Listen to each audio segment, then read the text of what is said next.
Ladies and gentlemen, welcome to Spawncast episode 453. It was a fun week. Played some games, had all kinds of craziness happen from actually all three companies once again. So it's another week of that. And we got a lot to talk about. So we're going to go around here real quick and get into it almost immediately because of that. Celia, how's it going over there? Pretty good. Hung out today, played a bunch of different games. I've been checking out all the Steam Next Fest demos because there's been a bunch. I don't know if you guys had time to do that, but I did. One that I'm most excited for is called Croak. Croak? It is like, yeah, okay, so you're a little frog guy, so hence Croak. Okay. Yeah, and like for it, like it is a platformer. It's really delightful. Like the level design is so clever with it. And like I said, you are a frog guy. And I guess like the main mechanic of the game is that you use your tongue to grapple on things and you start to like pinball all around over like level hazards. It is a little bit difficult. It kind of reminds me in the same vein as like something like Celeste or like Super Meat Boy, but like I'm having such a blast going through the demo stages of that. So shout out to them, Steam Next Fest. It's awesome. But besides that, I started Inscription. I'm a little late to the game. I know. Like everyone was obsessed with that game a couple years ago, but yeah, I'm finally getting into it. It's demonic as all hell. I'm really enjoying it. Did you guys play it? I've not played Inscription. People said it was good. I hadn't played it. It's like really good. I wasn't okay, like I knew the hype was there and I wasn't sure if I was going to like really jive with it or not, but it's so good. And it's made by the same dev as Pony Island.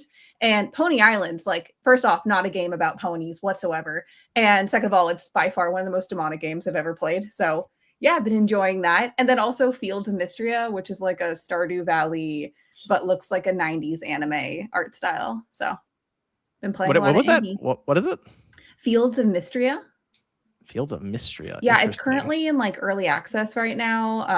I bought it today, so I'm like only a couple hours in, but it's so well, like it's so cute and I'm really enjoying it. And like the art style looks like an old anime, and you know, I'm a weeb, so that got me really quickly. I'm scrolling through and I see they have that Parasite Mutant, which I think is supposed to be like the Parasite Eve kind of game, right? Successor one. Yeah, they have the Wild Blue Skies, which is the Star Fox looking game. Scott Pilgrim. I mean, I'm already going to buy Scott Pilgrim. Did you try any of these, Evan? Not yet, but I've marked a bunch of them. Okay. Yeah. I'm scrolling through now. Okay. There's a lot here. Oh, Spy Drops. That was the other one. They tried to make like a Metal Gear, NES style game, but in the Game Boy format, and it looks pretty cool. So check out Wanderberg. Yeah. You probably do a whole like podcast just looking through all the Steam Next Fest stuff. There's a lot on here. Jeez. That's good stuff. Radic, how's it going over there, sir? Things are going well. Been playing a lot of video games. I got in for the Horizon closed test under NDA, unfortunately. Played a little bit of Marathon. Been playing Portable Ops as well. Random. Sean's not here, but I'll let him know after. I've also been making some videos on my YouTube channel. You know, I have 3 of them out. 2 of them are about Blue Point. You know, we'll talk about more later, I'm sure. But Jason Schreier just, you know, dropped the bombshell. I was like, all right, I guess I gotta make a video on this. But yeah, you know, we got 3 videos on my channel. I'm gonna make some more and got a lot to talk about today. So looking forward to that. Good stuff. About OJ, how's it going over there? Going good. Just same old. It's already summer here. It's 80 degrees. Is it? Yeah, it's been great.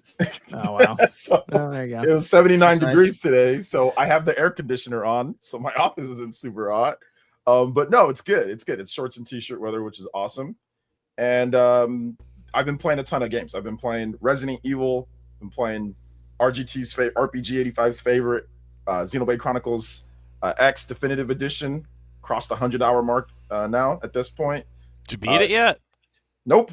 What the fuck are you doing? Just dilly-dallying? Like, what's going on? I'm actually doing the content. The game, it's not a 50-hour game. I'm doing the content. You don't have to 100% a game to beat But it.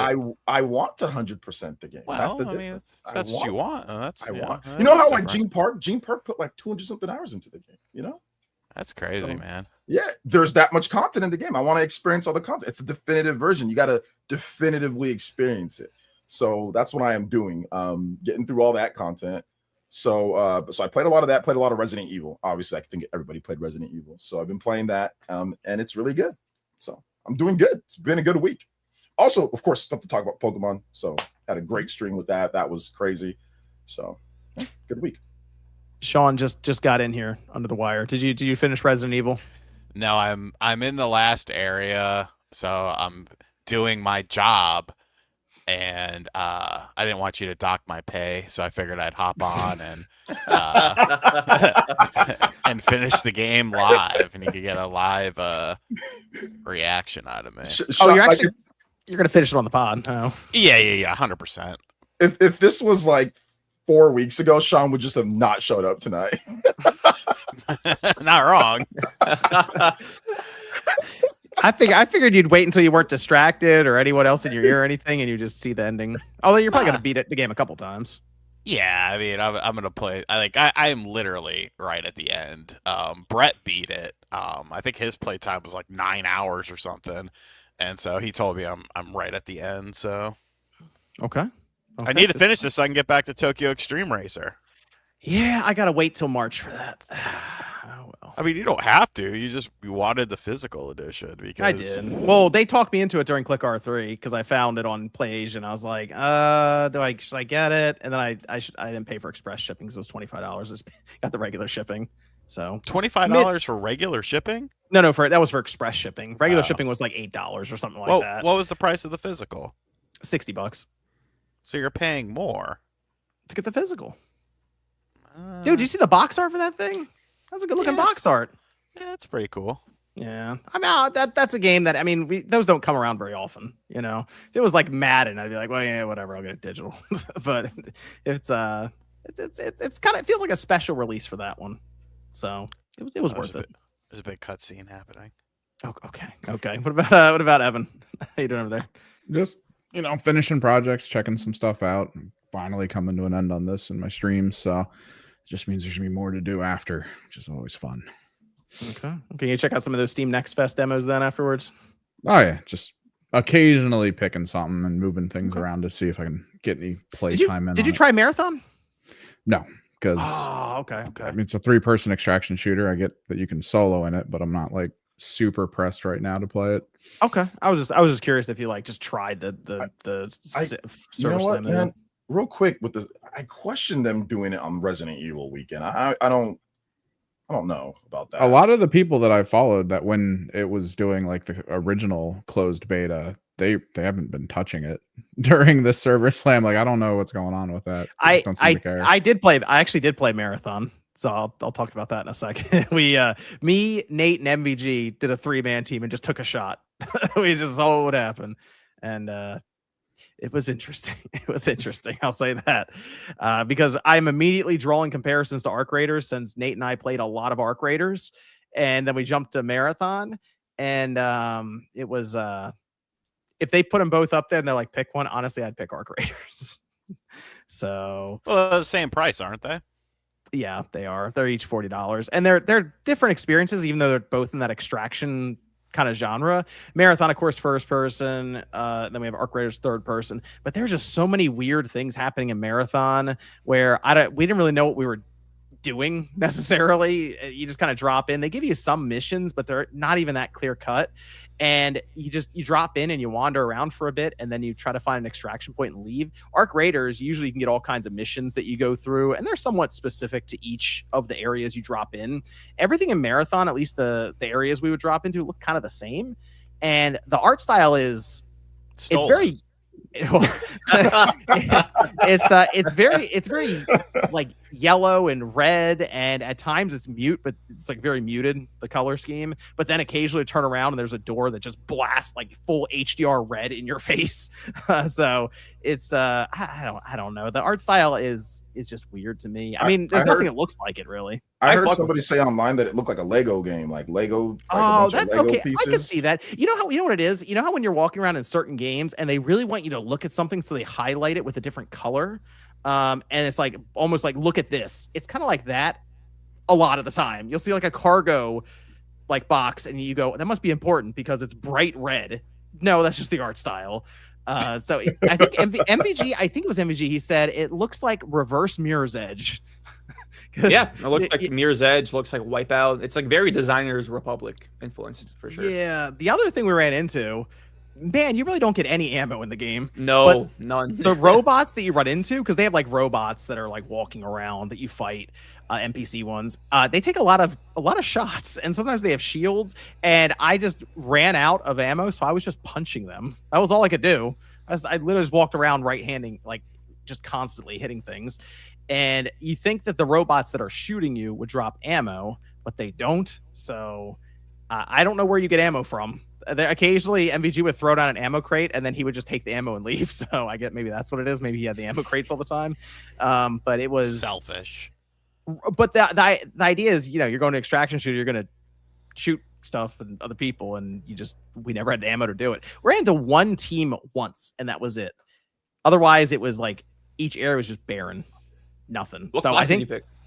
I was just like the standard assault class. They were both assassins, so they Destroyer, right? I think it was something like that. Yeah, it wasn't Yeah. like just assault. It was some other. The guy with the shield. I did have a shield. Yes. Yeah, okay. And they were both assassin classes, and they were very squishy. They would get knocked down pretty easily. But they could go invisible, which was pretty cool, and get behind people. It's just we never ran anyone to do that. So I think they said they're going to let more people drop into each map, but I'm worried they were dropping 2 or 3 teams in when really they should have been dropping like 4 or 5 in. Arc Raiders, they'll just flood those maps. They just run into all kinds of teams. But they got an uphill battle because the worst thing about that game, my gosh, the UI is bad. Oh, I actually got lost in the UI. I didn't know where I was at one point. So it's like menu to menu to menu of just blocks all over the screen. Yeah. And it's set up for a mouse because it's that thing where you have a cursor that you use the joystick to move the cursor around. And it's always like that. Yeah, it's always like that. But it's like Destiny inventory slots constantly on your screen. And it's just, it doesn't make a lot of sense, unfortunately. So, and the problem is this is a server slam to test the network, not to give feedback for the game to change by launch. Yeah. So this is the game. Like what we were playing is kind of it.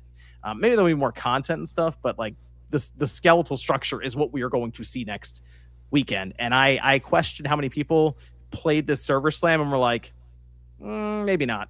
Maybe not this one. That's the thing I'm taking away from it is like you see people like talking about the numbers and it's like, bro, this is free. This is what are you talking about? We're not talking about the $40 version of the game where you have to pay money for it. You know, I didn't try it, but I might have if I cared to, but it's just like I don't know, man. I don't think it looks good for the. But you might have tried it if you cared. That's good to know. Yeah, I just didn't care. Like, I don't think it looks good. It doesn't look fun to me. I will give him credit. The shooting is good, and but I expect that going in. That's like the bare minimum because it's Bungie, and they are good at making the shooting mechanics in their games. So I wasn't worried about that. It's just everything else around it. And I'm a little concerned about next weekend when they launch this thing. Is what I'll say. Me too. Whoa. Like I feel like the public perception of this game has always like been flip-flopping because I feel like they're building momentum after the whole art theft controversy. Like before the server slam, I've seen like so much positivity on my timeline, and then the server slam comes out, and then like everyone hates it again. So like I really don't know. Well, there was the thing, John, when we did the news waiver, you were like, "Oh, it's a Thursday," and they had 143,000 people. Yeah, it's 65. It's 65 right now. It's the weekend. Well, yeah.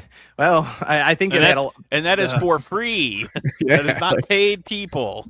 Yeah, doing better than Highguard in time frame, but you know. There we go. That's the comparable. Yeah, they had a pretty significant bounce rate. Triple X to say Bungie already said on Twitter that will address the UI. It's not going to be by launch, unfortunately. So this might be a wait for a year, and I hate to say it, but see if it's still around. See if it's still around. I'm sorry. It's got to be around. This is Bungie, right? This is they've got to make it work. I mean, my concern is that it launches and it's a couple thousand people. That's my concern. That would be a problem. That would be a real problem because I just maybe the hype will get people into it, or at least they'll be interested right away. I'm already seeing the bounce rate off of a free version of this game, so I'm very concerned about a bounce rate of people who spend $40 and are kind of annoyed about it. So I think the problem is getting someone to spend $40 for it, though. It could be that too. Maybe the FOMO hype, people trying to convince their friends to jump in because you need a squad of 3 to like have a good enough shot in a crowded maybe server. Yeah, but Well, that yeah, works your against you friends, when though. you're. But that works against you. When you have Your one enemies, get your enemies. Well, that works against you if you're the one person who wants to pay for it and you ask your friends and they go no, and then you're like, well, I guess I'm not buying it. And you just don't do it. Yeah. The real thing that's probably gonna burn a lot of fans of Bungie or Destiny 2 is if this is what they were working on instead of Destiny 3. That's gonna sting. Yeah. But there you go, Marathon. You know what game is good though? Neo 3. Finished it, done. Radic might go for the platinum. We'll see. Okay, let's go. Let's go. I need 5 more trophies, and they're not difficult trophies, so I might get the platinum in Neo. Is it just like time consuming? Not even. I just gotta tell. Honestly, I might put another hour into it. I think I'd have it. Nice. Yeah, I think the whole game. About 55 hours to get it done. Is how long it's taken me to beat the game and do all this stuff. The final boss there are Reddit threads on the final boss. I'll put it that way.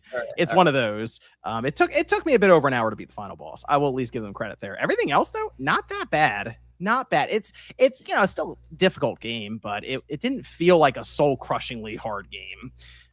So I do think though, if people enjoy like more difficult action based games, this is probably it, because it doesn't control like a typical Souls game. You're much faster, more agile as like say the ninja form, and that's mostly I played 80% of the game like that, and it feels like that open world Souls Ninja Gaiden game. So if someone wants a good challenge, and I'd say have a pretty good convenient open world game, this is the one.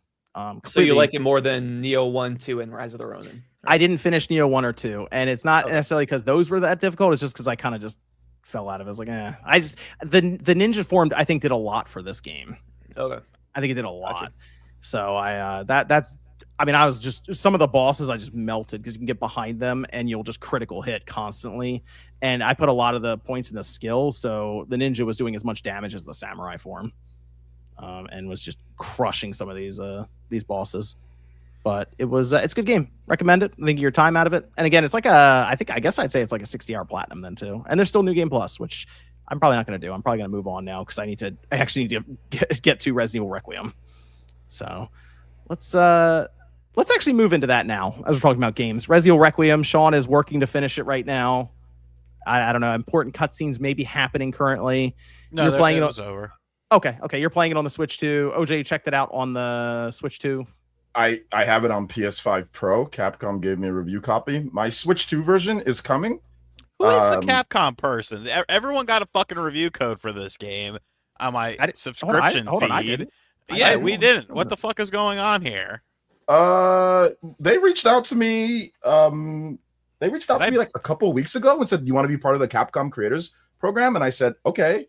And then they give you. Wait a minute. I'm not sure if I'm supposed to be saying this. Never mind. I'm gonna need that. I'm gonna need the Capcom Creators Program for when They reached out to me. I'm not gonna say the other stuff, but they reached out to me and I said, okay, sure. And then they sent me they asked me which one I want. So I said, can I get a PS5 one? Because I bought the Generations pack, but it got delayed from Amazon. Like it's not coming till Monday. So I wanted to get Switch 2 footage and gameplay and all that. So I was like, I'll just, I was gonna get the PS5 Pro version anyway because I wanted to check out like the PSSR and all that stuff. So I'm playing it on PS5 Pro right now, and it's awesome. It looks incredible. But from what I've seen from the Switch 2 version, it looks great. I'll be playing that on Monday once that comes in. So yeah, I'm playing it. I played it on PS5 Pro, PS5 Slim, and I started up the Switch 2. I just wanted to see how it was doing in like the opening sequence and stuff up until like the midway through Grace's initial run, I guess. I'm trying to think how to describe that until the bag comes into play. And so Sean has gone through most of the game then on the Switch 2 now, and probably come across, I'm sure, areas that are more demanding and stuff than what I saw. Although people really like that opening sequence. It's all over the internet where you're walking down the sidewalk and water, like rain is just falling, and it's a very impressive looking scene. On all the systems. So PS5 Pro, I will say this is a game that makes me feel like the PS5 Pro is somewhat worth it right now. This is an impressive looking game on the system. I'd say it's sharp looking. It's probably one of the clearest looking games I've seen on a system. That's not like a super like decked out PC for what is now a $750 box. It's pretty good. It should be though, but we've had some weird stuff with the PS5 Pro. This Silent Hill 2 remake. Yep. yeah, it doesn't have that weird, like the grass and stuff is like shimmering, or no, it doesn't really deal with any of that. If you have a PS5 Pro and you're like, what is this thing doing? I need something to really show what it can accomplish. This one, Resident Evil Requiem. But the proper update is coming out next month, right? For like the rest of the Pro games.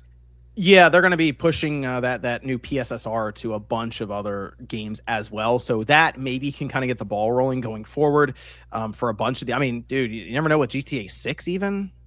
That could be something. So that's the thing. The thing is, a lot of people bought it as, who did buy it, early adopter syndrome. You kind of just hang out and they're, I'm sure, collecting data on games everyone's playing and trying to improve it. And now we're finally, although we did also get it $50 cheaper. So, you can look at it that way, I guess. Yeah. But Sean, as the resident expert right now in Resident Evil Requiem. Oh, Radic, did you start a Requiem yet? No, I want to beat Village first, and then I'll go to Requiem. Yeah. Okay, cool, good stuff. Sean, as the Resident Evil 9 expert on the panel, what are your thoughts of the game? Game of the year. Oh, this is already, you're calling it, huh? Yeah, nothing's touching this, dude. Nothing. Oh, wow. Okay. Well, I mean, you have GTA 6, which is obviously the Crimson wild Desert's card. next month, 3 weeks from now. Shut the fuck up. That game might be really good. I was gonna say, hold on, it's got some previews. Yeah, it might be really good. I don't know. Something just feels off about it because it doesn't feel real. It doesn't feel like they got all that stuff in there, like for like they made a game like that. It's like a. I mean, even so, I think my Resident Evil fandom helps propel this as well, because I am a big fan of the franchise. But yeah, this game is they fucking nailed this one. Like I didn't hate Village, but I didn't love it as much as other people did. I felt like once you left the initial castle area, like, I don't know, just kind of like I didn't like the fucking Heisenberg shit and all that stuff. But considering I am in, fucking hell. Oh my god. Considering that I am in the, let me pause it. I am in the final area, unless just something happens in like the final half hour that's just absolutely bizarre. Nah, this is top-notch stuff. I love the switch between the characters. I kept the camera the way it was, first person for Grace, third person for Leon. Lots of interesting twists and turns in the gameplay. Lots of the story is actually pretty good. Not to say that other Resident Evil stories aren't good. Like I thought 7 was pretty good, but some of them, like 5, I don't know. 5, I think gameplay wise was super fun, but the story started to get kind of bizarre, and you do kind of delve into some of the more crazier aspects of it, with some of the enemies that you encounter and stuff like that.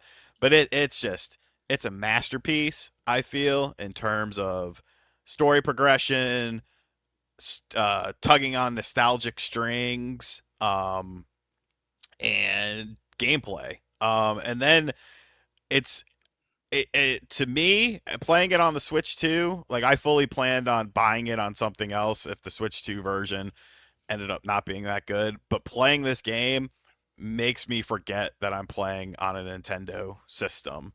And I say that because of the fact that when you're talking about a game that came out on all systems with the Switch 1, you knew you were playing a Switch 1 version. It was just a matter of, well, how much can you handle?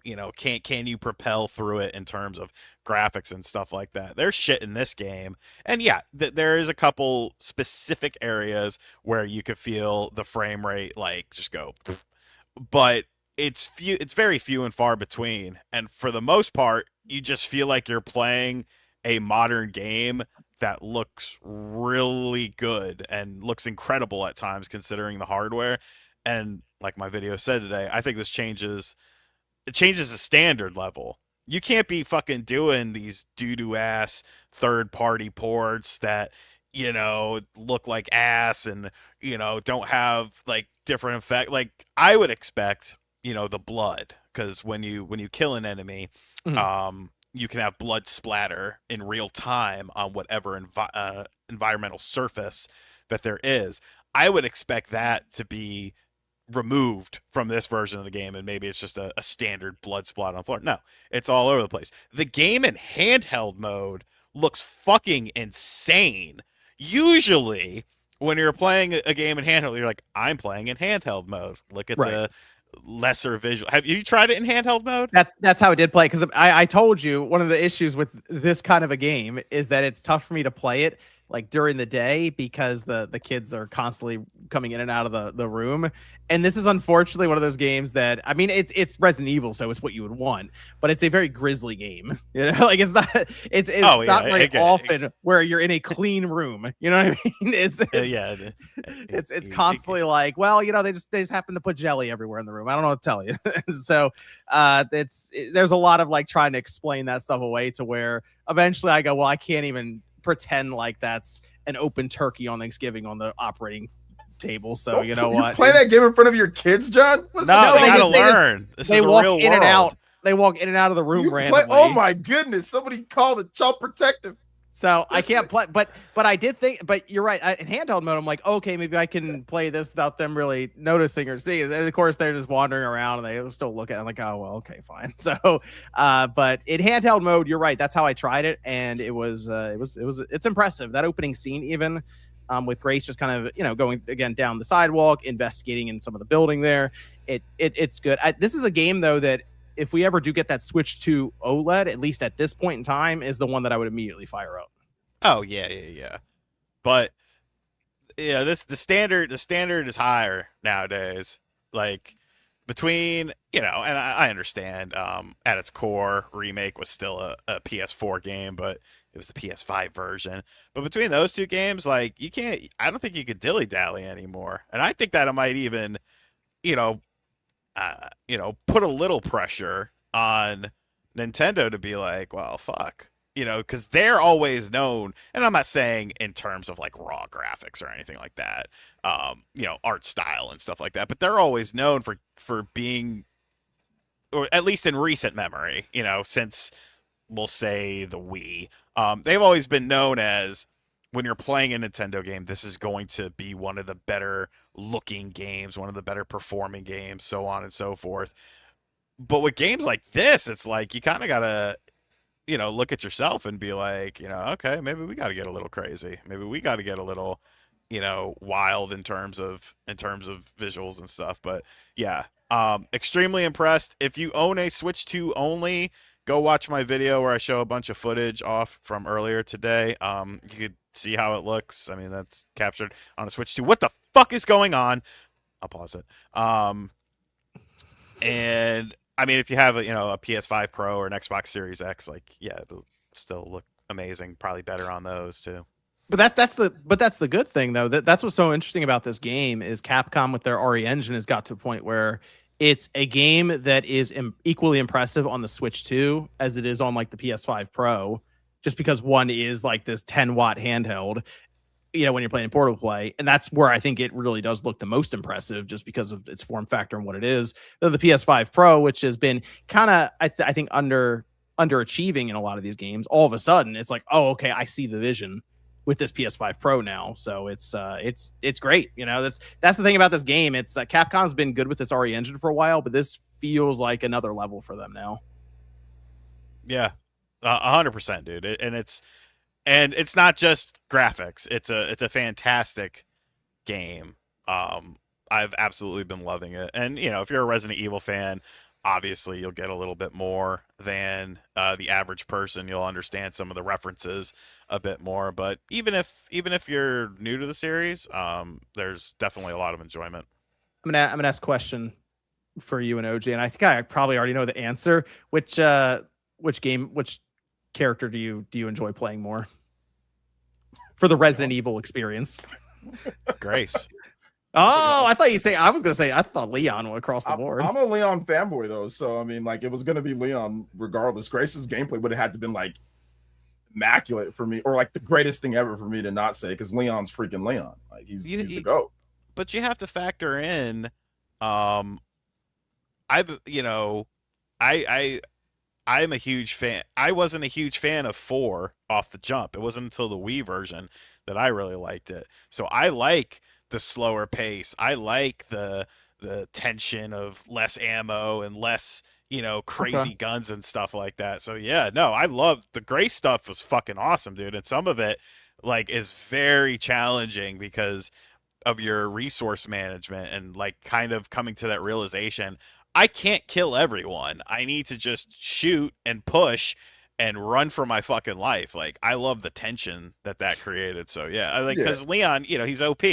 He's got the guns. He's got the he's upgrades. supposed to be Right. He's Yeah, no, supposed- 100. he's that's what Leon does. He's seasoned. This is her first shot. So I like the fact that they did that. What you're saying is absolutely correct. Like, she has very tense and filled like gameplay, and it's fun. And I like that. I like that they did that because it gives you both. Because I don't like Resident Evil like 7. I don't like even like the old school Resident Evils. They're okay, but my favorite is 4 and 4 remake. Those are like my favorite ones. And 5. So I mean, I'm kind of like more like I like the modern action ones more than I like the survival stuff. So it's good that they have both gameplays and they intertwine. That's awesome. You know. Well, wasn't the producer of this game the guy who did Revelations? He is, yes. And like because Revelation, because there was a time and place where Resident Evil was not seen in a very good light. Like, people were kind of tired of it. It was before 7, it was worn out. And Revelations came along and flipped the script because it had the action, but it also had the more tense sort of stuff. And like, I feel like this is almost like an extension of that on just a larger scale.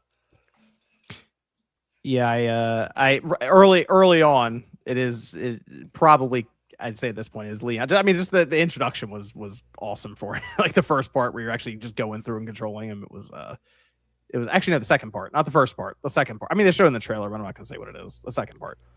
But I'm enjoying the game. I think I've played 3 hours of it so far on the PS5 Pro. So I'll play more. Apparently, I'm like a third or quarter of the way through. So we'll see. I don't know how Brett got through it in 9 hours. Maybe it's He showed me his playtime and stuff. It's not a super long game. Yeah, but I feel like I mean, I don't know how long I've been playing, but I feel like I've been playing longer. And I think it also depends on like how much you like to explore. That too. Like if you like to explore, like Resident Evil games, they can vary a lot in length. Like Resident Evil 4 can be 30 hours if you want to explore every single nook and cranny and do extra things. Yeah. Or you can beat Resident Evil 4 really fast, you know? So it's really just based off of that. But yeah, it's like Sean was saying, it's a great game. I'm also a big Resident Evil fan. I like Resident Evil so much. And this game came out, and I think it's doing so well on Steam. Do you guys see the numbers on Steam? Yeah, it's like 300,000 concurrent players. Crazy numbers on Deserves Steam. And on the eShop, it's like it's got like the top like 7 spots. There's like 3 different versions of Resident Evil Requiem. There's the Generations pack, there's like the deluxe and the regular, all like in the top 7 or so. So it's probably the best-selling one, the best-selling game right now. So it's doing good on all platforms. And yeah, just play it, man. It's awesome. It's really I will good say game. one thing though, absolute bullshit that 2 is not on the Switch too. Just fucking do it. Just Resident do it. Evil 2 Resident Evil 2 remake? remake Because yeah. I want to play 2 remake after playing this because yeah, it's coming. There's going to be a 2, 3, and 4. I wouldn't be surprised if that's not announced. I think that's going to be announced like at the next direct or later in the year. I think that'll be here. That'll be announced sometime this year. I think it will personally. I need it. I need 2. I don't really care about 3. 4 is cool. 4. I do want to touch on something that is related to Resident Evil 9 a bit. And this was a weird one because it popped up, made the rounds, had to do with Metacritic. And what happened was Oh my gosh. a website called Video Gamer submitted a review that, come to find out, was completely generated by AI. People start looking into this. The author, Brian Marigold, also AI generated, and come to find out the entire site now is run by AI. And so Metacritic actually took the review. Now, if you go through the review itself, it doesn't read like a very specific criticism anywhere during it, right? And I checked it. It's about 550 words. So I went through and looked at it. And then the person who was let go from the Video Gamer made a YouTube video discussing this, and they don't even think they had a review code for it. So that actually makes sense why the review is so general in its wording. Are you trying to find the review, Celia? We'll pull. No, we'll talk- I'm we- just surprised about the site. I didn't know that they had layoffs because, like, I have media contacts at the video. Oh, the Gamer. entire apparently the video gamer is like 80 or 90% AI now. pull up. They're If you getting pull taken up, off my list then. Oh my gosh, that's crazy. You don't want What them the to do an hell? AI review of your games? I can No. pull up Good. the review. but if you Sorry, pull yeah, up the no, they review could. and This you is the right- most game of the year. if you right click on Brian Marigold's picture, it pops up as the file name is ChatGPT. And if you look, read the first thing underneath the image, the little thing before the review. Read it out loud. It's very funny. Right here, this one. You can trust Video Gamer. Our team of gaming experts spend hours testing and reviewing the latest games to ensure you're reading the most comprehensive guide possible. Rest assured, all imagery and advice is unique and original. So here's the funny thing. If you ask AI right now to review Resident Evil, it'll actually do a good job because it'll pull from all the other reviews on the internet. If you ask AI like ChatGPT or whatever to review something before a game is out, it doesn't have anything to go on, so it pulls a lot of the information from previews and summaries of the game. And if you read this review, that's all it describes. It never once actually says any, like, that's all the review is. It's, like I said, about 500 or so words. And if you read through it, there's really nothing specific. It's all generalizations. And then they gave it a 9.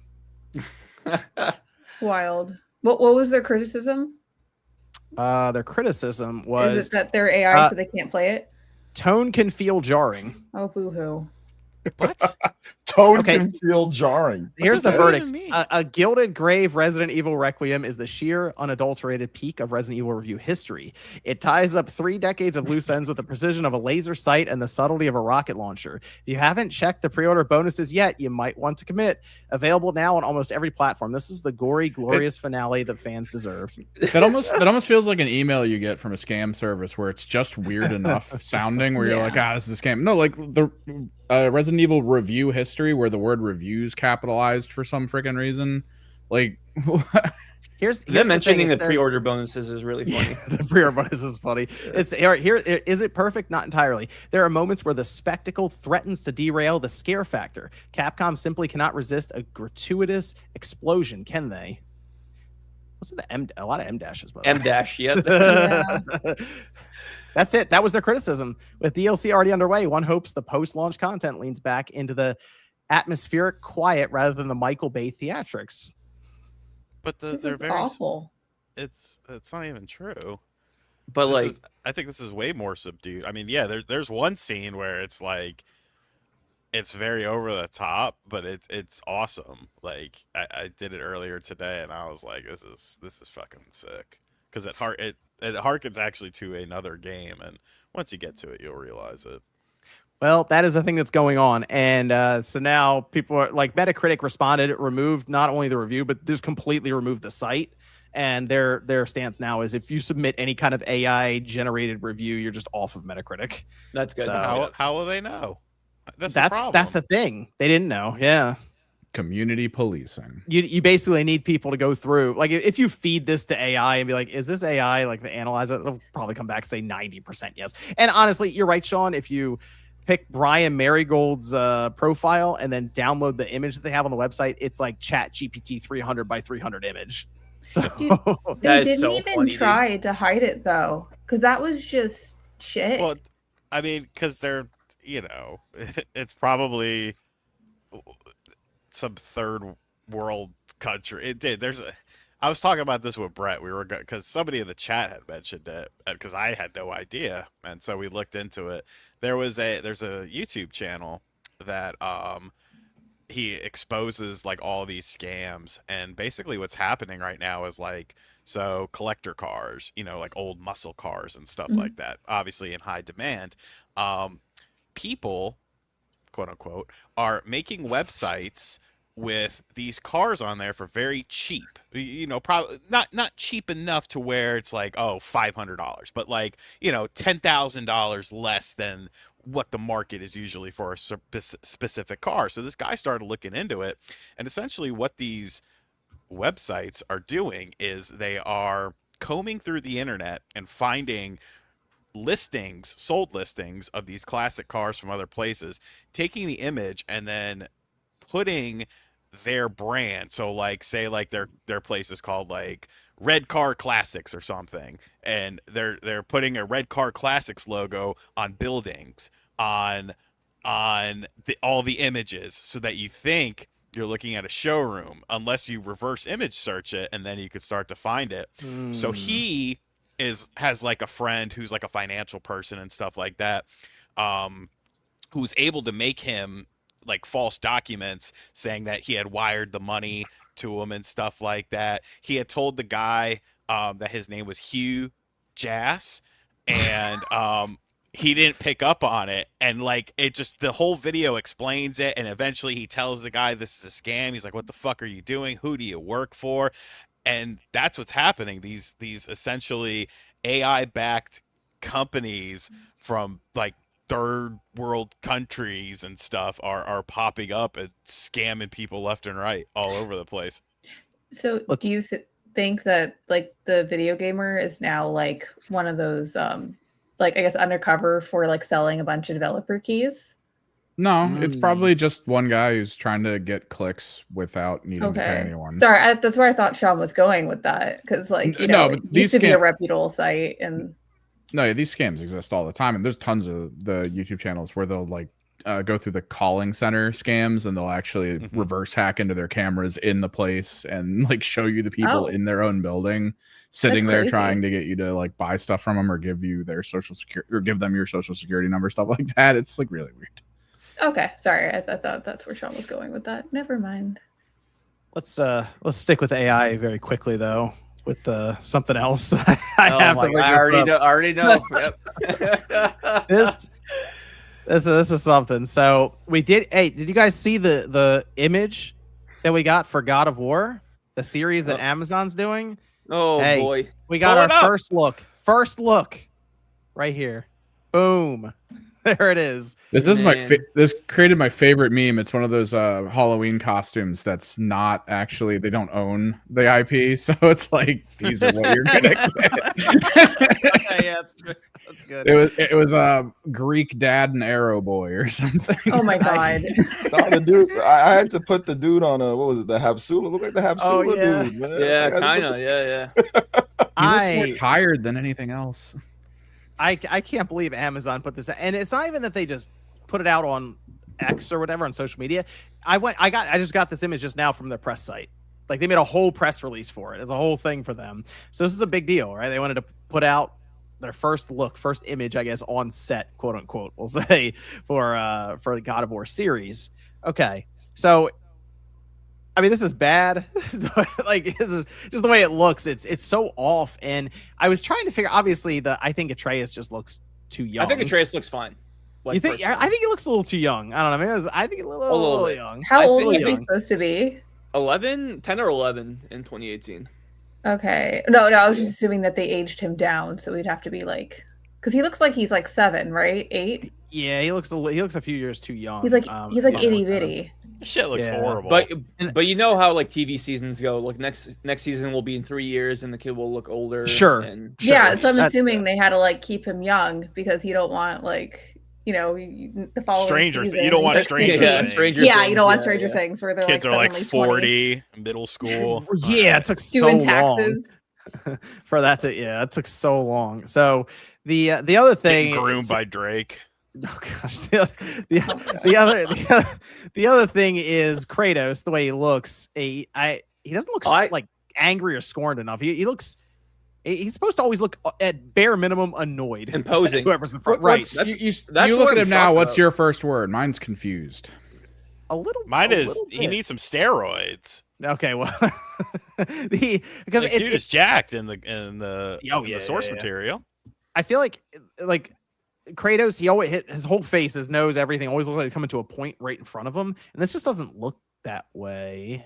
So, and here's the weird thing: Ryan Hurst, who's playing Kratos, he responded to this image and he said, "Don't believe everything you see on the internet." But this was put out by Amazon, so I feel like you just picked the wrong quote by accident, because that literally makes no sense. Because dude, like the the studio put it out, dude. Like, Yeah. Maybe If this he's was just a random giving person. dad advice and he was in character. yeah. So I do think they're not shooting yet. I feel like this was just like a screen test on set, you know, just to see how everything would look.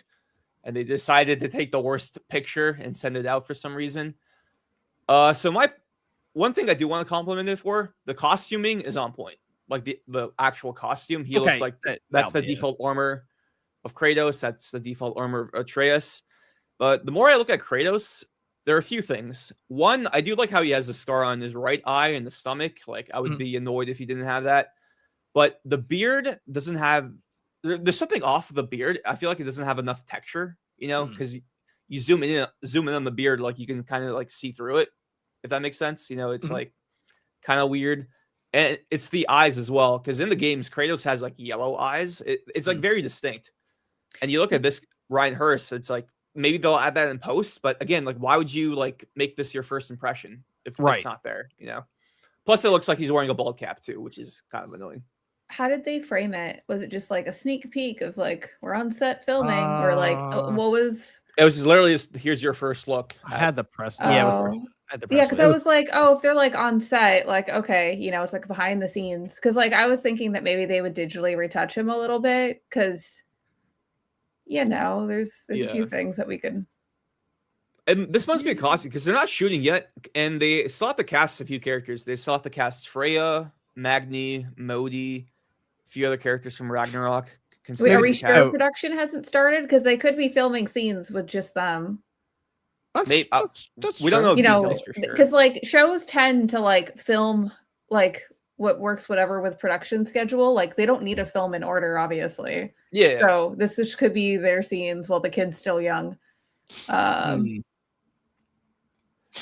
It's weird that no one was like, maybe we should Photoshop some of this stuff. I don't know. It's just seems. I mean, people. This is to a point where people thought this was just straight up AI generated, Dude, and I'm not saying it's not. Message me asking me that, like IRL friends who aren't tapped in. I'm not saying it's not, but it's not like Amazon would be necessarily opposed to just let's just get some promo material out there. Could we generate it? I don't know. Yeah, it's like I know Kratos was always going to be hard to pull off out of like all the PlayStation productions adaptations. Like Sweet Tooth looks great, Joel looks great, Nathan Drake's costuming was fine, but Kratos himself, it's like it's the whole thing. The whole show hinges on Kratos. If they don't pull off Kratos well, then like I'm not really interested in the show. You know, like Atreus could be like fine, whatever. I'm sure the kid actor is going to be great, but like if Kratos isn't done justice, then the whole show falls apart. So we'll find out. Yeah. Oh my god. I will say the cast and like the crew behind it, it's like the showrunner who did Battlestar Galactica, the reboot, which is like really well respected. So they have talent behind it, and the rest of the cast looks great. You know, the guy they got for Baldur was really good. The guy they got for Odin was really good as well. So I don't know. We just have to wait and see. Stick with PlayStation real quick because we did get the Wolverine release date. It is September 15th. They just randomly dropped it. There wasn't even like a trailer for it or anything. Almost like a studio was getting shut down or something. It was just time to make a move. No, do you believe that theory? I mean, it is funny to think about. It is kind of weird that it was just like just tweet it out, just put it out there.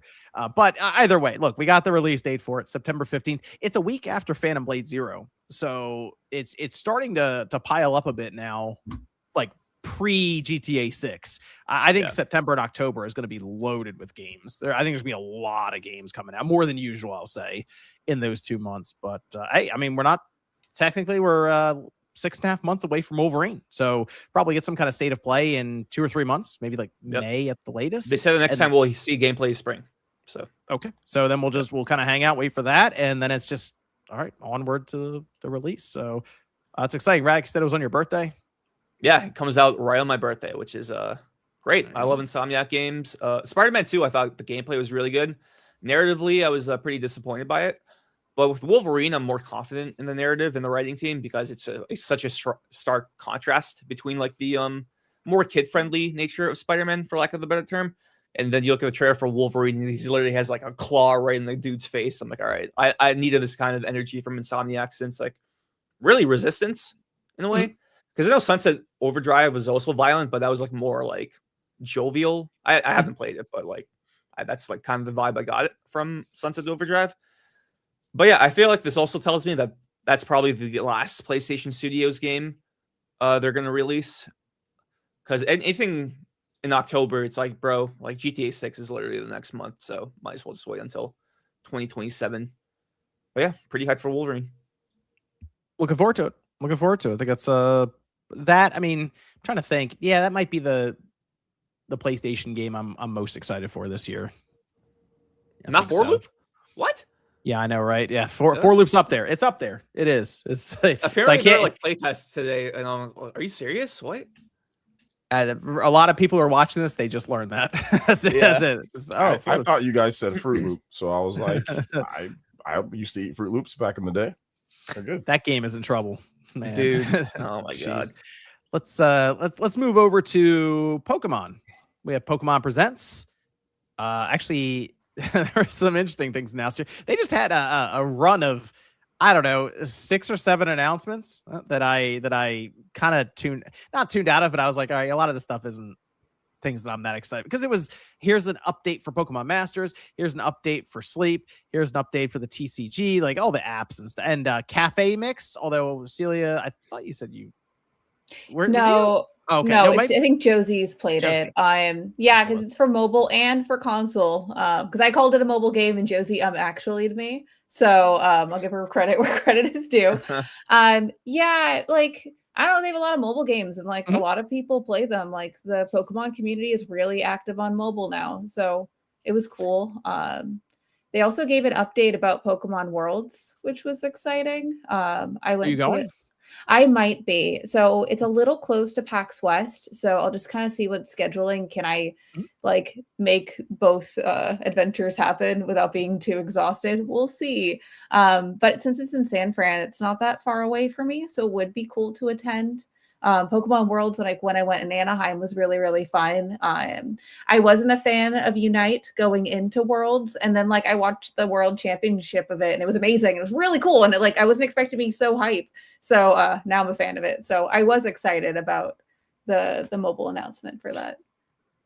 I guess the bigger announcements, the game music collection, which when they were first showing it, I was thinking maybe it was a Game Boy Classic for a minute there. I was like, wait a minute, they're putting cartridges in, it's playing the music, they're going to show us it's playing the game, and then no, it's kind of an, I don't know, an MP3 player that just plays the cartridge. Okay, it's Hit Clips. Do you guys remember Hit Clips? You know, like it was like that little MP3 thing, and you would put in and it'd play like 20 seconds of music, and that was like really crazy and cool. Do you know what I'm talking about? Of course, you guys don't know what I'm talking vaguely about. remember commercials for that, but I did not have that. You lost me at crazy and cool. Thank you. It was so cool. It was like Britney Spears. And yes, I was about to say I had the Britney Spice Spears Girls. one. It was so cool. Anyways, I'm very confused about this. Okay, I think it's cool. I like the idea of the cartridge. You put different ones in. It has a different scenery, like on the back of it. You know, it's facing the screen. But I just feel like it's really easy to lose all of those cartridges, and it's just gonna like sit on a shelf. And of course, it's a gimmick thing. You know, it makes sense. But like, it would have just made more sense if they put the music on their app, right? Like Nintendo's been pushing their music app and like all those things. So like, wouldn't that have been a perfect place? And like the Game Boy could have been, I don't know, something else. It sold out instantly. Yep. So well, I guess of course it did. Pokemon people buy everything. I'm a Pokemon person. Yeah, but like, I don't know. I just feel like it's a lot of plastic for like, they could have put all the songs on a cartridge, and then you could have just changed out the picture. I just feel like it's a lot of stuff, but I don't know. It's just me complaining. They're like $250 to $300 on eBay right now. Of course they are. I think they retailed for like $60 or $70. Yeah, it was like $70, but you know, scalpers doing scalper shit. Yeah, there you go. So weird announcement, but what do I know? It sells out. So there you go. And NSO GameCube is getting Pokemon XD Gale of Darkness. That is happening March. Where's Coliseum? I don't own that one. I've been looking forward to it. I don't know. I'm excited though. Gale of Darkness is really, really fun. So I'm looking forward to like, you know, playing it on my like NSO, Nintendo Switch 2, like on NSO. But I also could just play the regular version on the GameCube because I have that. I'm just sad that it wasn't out now. Like I was expecting it to get released like the same day because those were going to be my Friday plans. I'm surprised they didn't. Yeah, I'm surprised they didn't just drop it right then and there as well. But I mean, March is it could be like the first week of March, even for all we know. Is we'll read about it next week or something. So we'll see. And then they did. Okay, so we had Pokemon Fire Red and Leaf Green. It's out now. It does have home support plans, so that I think does raise the value of it for people in the Pokemon community who want to transfer those Pokemon up to the newer ones. So I'll give them that. It at least has that support. Pokemon Champions, April 2026 for the Switch. Mobile is later this year. And I do want to say this, Sean. I think you've been saying the Pokopia thing right the whole time. Oh, really? I thought it was Pokopia, but then they get to it, and the guy sits there, and he went Pokopia, and I was like, man, that's but it. Here's they said Pokopia on the Nintendo live stream. We're gonna listen to stupid Americans instead of the Japanese who have developed and created this game. They named the game. Wait, of course the American gaijins are gonna say it wrong. It was a voiceover. It was a voiceover. Okay, it wasn't him. He said it in Jack. It was a voiceover. So I'll just say that. But I could have swore the people on the live stream for the Nintendo or the Nintendo Treehouse were saying Pokopia. I don't know if they said Pokopia. You know what this is? This is an Arceus situation. I think it is. Okay. I think it's an Arceus and Arceus type also, of thing. Sean, it's hilarious that you called them gaijin. Like, oh my god. Cool. We'll never know. This is gonna be the situation like I just talked about the game music player thing earlier, and like I don't get it, and it sells out. I think this is a game that's probably gonna do pretty well in terms of sales. Yeah, it looks fun. It's very Minecrafty. There's a lot of stuff that you can do. Some of the trailer had like a bunch of different like rooms that you can create. People are probably gonna make a bunch of weird stuff. Can't wait to see all the sicko shit on Twitter. You've got the music, the jukebox, all the that's different cool. all the different tracks that you can play from Pokemon's history. So you don't have to just listen to like lame music the whole time. I like that. So well, if it wasn't around Marathon's release, I might check it out, but I don't have any time for it, unfortunately. You know. Why not? Got Marathon to play. Marathon, you gotta get the Marathon. No. You know? I'm not a big Minecraft person, so it's just I see it. I get the vision. I understand it's going to be really popular, but I'm like, it's not really.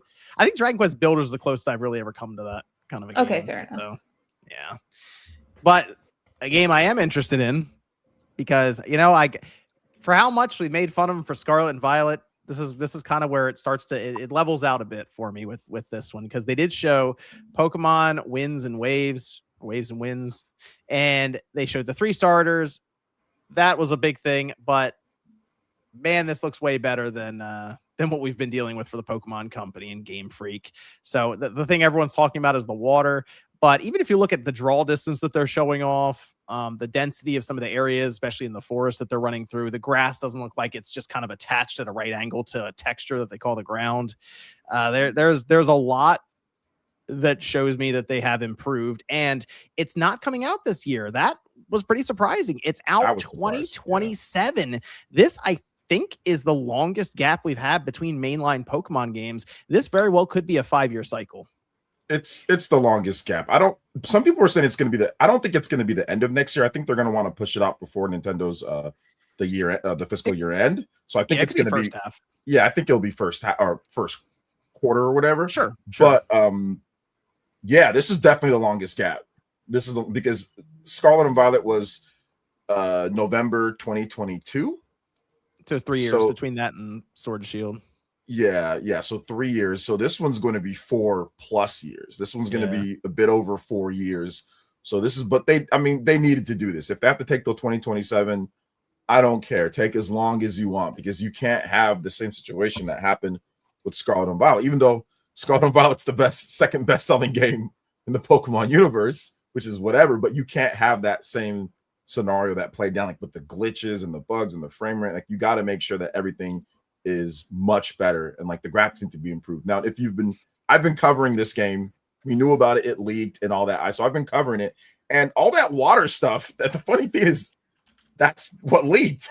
Like, I knew the game was going to look a lot better because literally they were showing off like the leak stuff. It was showing off like the water physics and it was going to be like underwater stuff and all of that. Now, not everybody believes that stuff, and that's fine, but it did leak a while before that, you know, that it was going to be much improved based off of that. So I was expecting obviously something better than Scarlet and Violet. So the comparisons that people are throwing around online are actually really funny. I think GVG maybe did a comparison on it, but people were pulling screenshots. And I mean, you look at it versus something like Violet, right? The last mainline Pokemon game. And it is, I mean, it's kind of sad because it shows just where they were with with that game. But like you look at it here and it's pretty crazy. Wow. Jesus Christ, dude. You can kind of see what people were dealing with Pokemon Violet, and that game did not run well. Like Violet, it was we had to wait till the Switch 2 to get it to run well, you know. Yeah, the Switch 2 version improved it a bit when it comes to like some of like the little bit of like the draw, like some of the stuff, just because the resolution's higher and all that. But yeah, it did not look good. It did not look good at all. And it was, I mean, it's a massive open world game, like Pokemon Violet. There's like tons of areas, but the frame rate was just at times. Like if you played it on Switch 2, or if you get it now, it's fine. It's great on there. On Switch 1, it still lags. I mean, they fixed a lot of the bugs and glitches, but it still lags pretty bad. So obviously preferable if you play it on Switch 2, if you can do it that way. But yeah, Wind and Waves, like they're taking Winds and Waves, they're taking a lot more time with this one, and obviously you can see it there. They didn't show any combat though, so I'm looking forward to seeing the combat system. There's been some interesting discussions on what they're going to do for combat in this game. Right. So to jump in on things, like OJ, I am very excited about this game. I tried my best not to look at the leaks because I just wanted to like see what, you know, the actual product that Nintendo wanted to present to us. And I do have a few thoughts and feelings. I have one complaint. Okay. I really hate that winds and waves are plural. Wind and wave like feels so much smoother to say than winds the plural and version waves. of it. Winds. Yeah. I can't wait to play winds. I can't wait to play wind. Okay. Well, anyways, so there's waves though. There's not just a wave. No, there's but waves. it sounds cooler. Okay, it sounds cooler. And there's lots of winds. Did you see how many winds there were? Okay, then would be Pokemon Windy. Okay. Anyways, so there was a disclaimer at the beginning of the video saying that was like rendered or whatever. So I am excited about the graphics. The Switch 2 can handle a lot more things, as we were talking about Resident Evil. So like, there's no excuses. They can make it so pretty.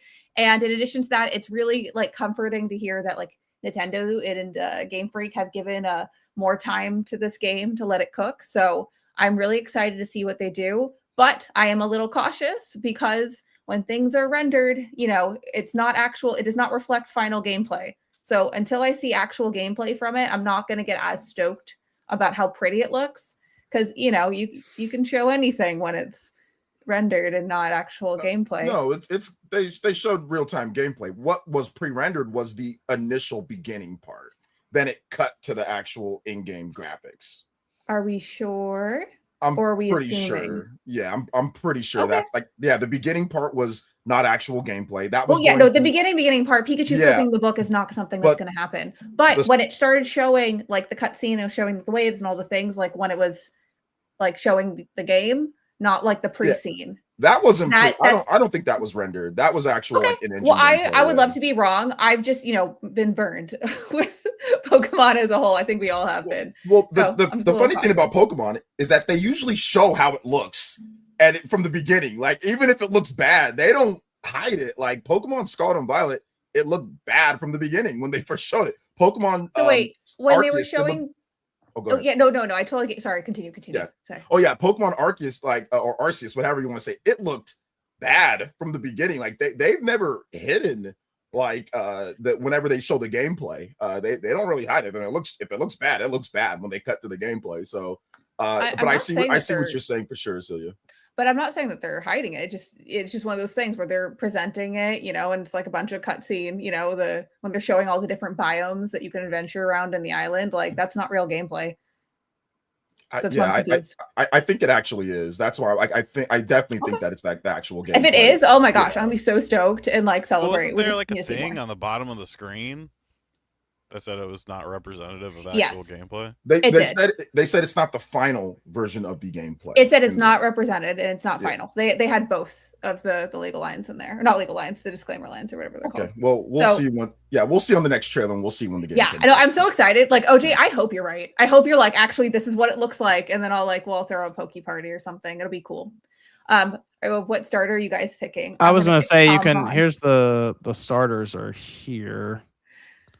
So they I have love all of them so much. They're okay. Pombon. They have Okay, Pombon's in the middle, okay. then Brout, then I think Gekwa. I think is it or Gekwa. It's like Yeah, Gekwa. Gecko, and then Aqua like combined. So Okay, so immediately when I saw Pombon, I tweeted out that I really hope that they don't make him like bipedal. Like, I really hope that they keep him on all fours. But they gotta hit that furry market. He's gonna be bipedal. I know, no, they're gonna make him stand on 2 feet, and we're gonna get his Cineroar too, basically. But I like, don't want him to be bi. Interesting. no, oh my gosh, Sean, he can love whoever he wants. True love wins. But for I was this, talking about bilingual. oh You yeah, want it, bilingual not like me. Josie. Okay. Anyways, so like the thing is though, is that like I really hope that they make him like a Cerebus, like kind of looking, dog guy with like 2 mean looking heads, and then one that looks still like Pom Bomb. I want like a stupid little guy, like in the 3rd head, and I want that so badly. I want to draw it. It'll be cute. He just stays the same size, but the mane keeps getting bigger every evolution. Oh my god, imagine that'd be even more funny.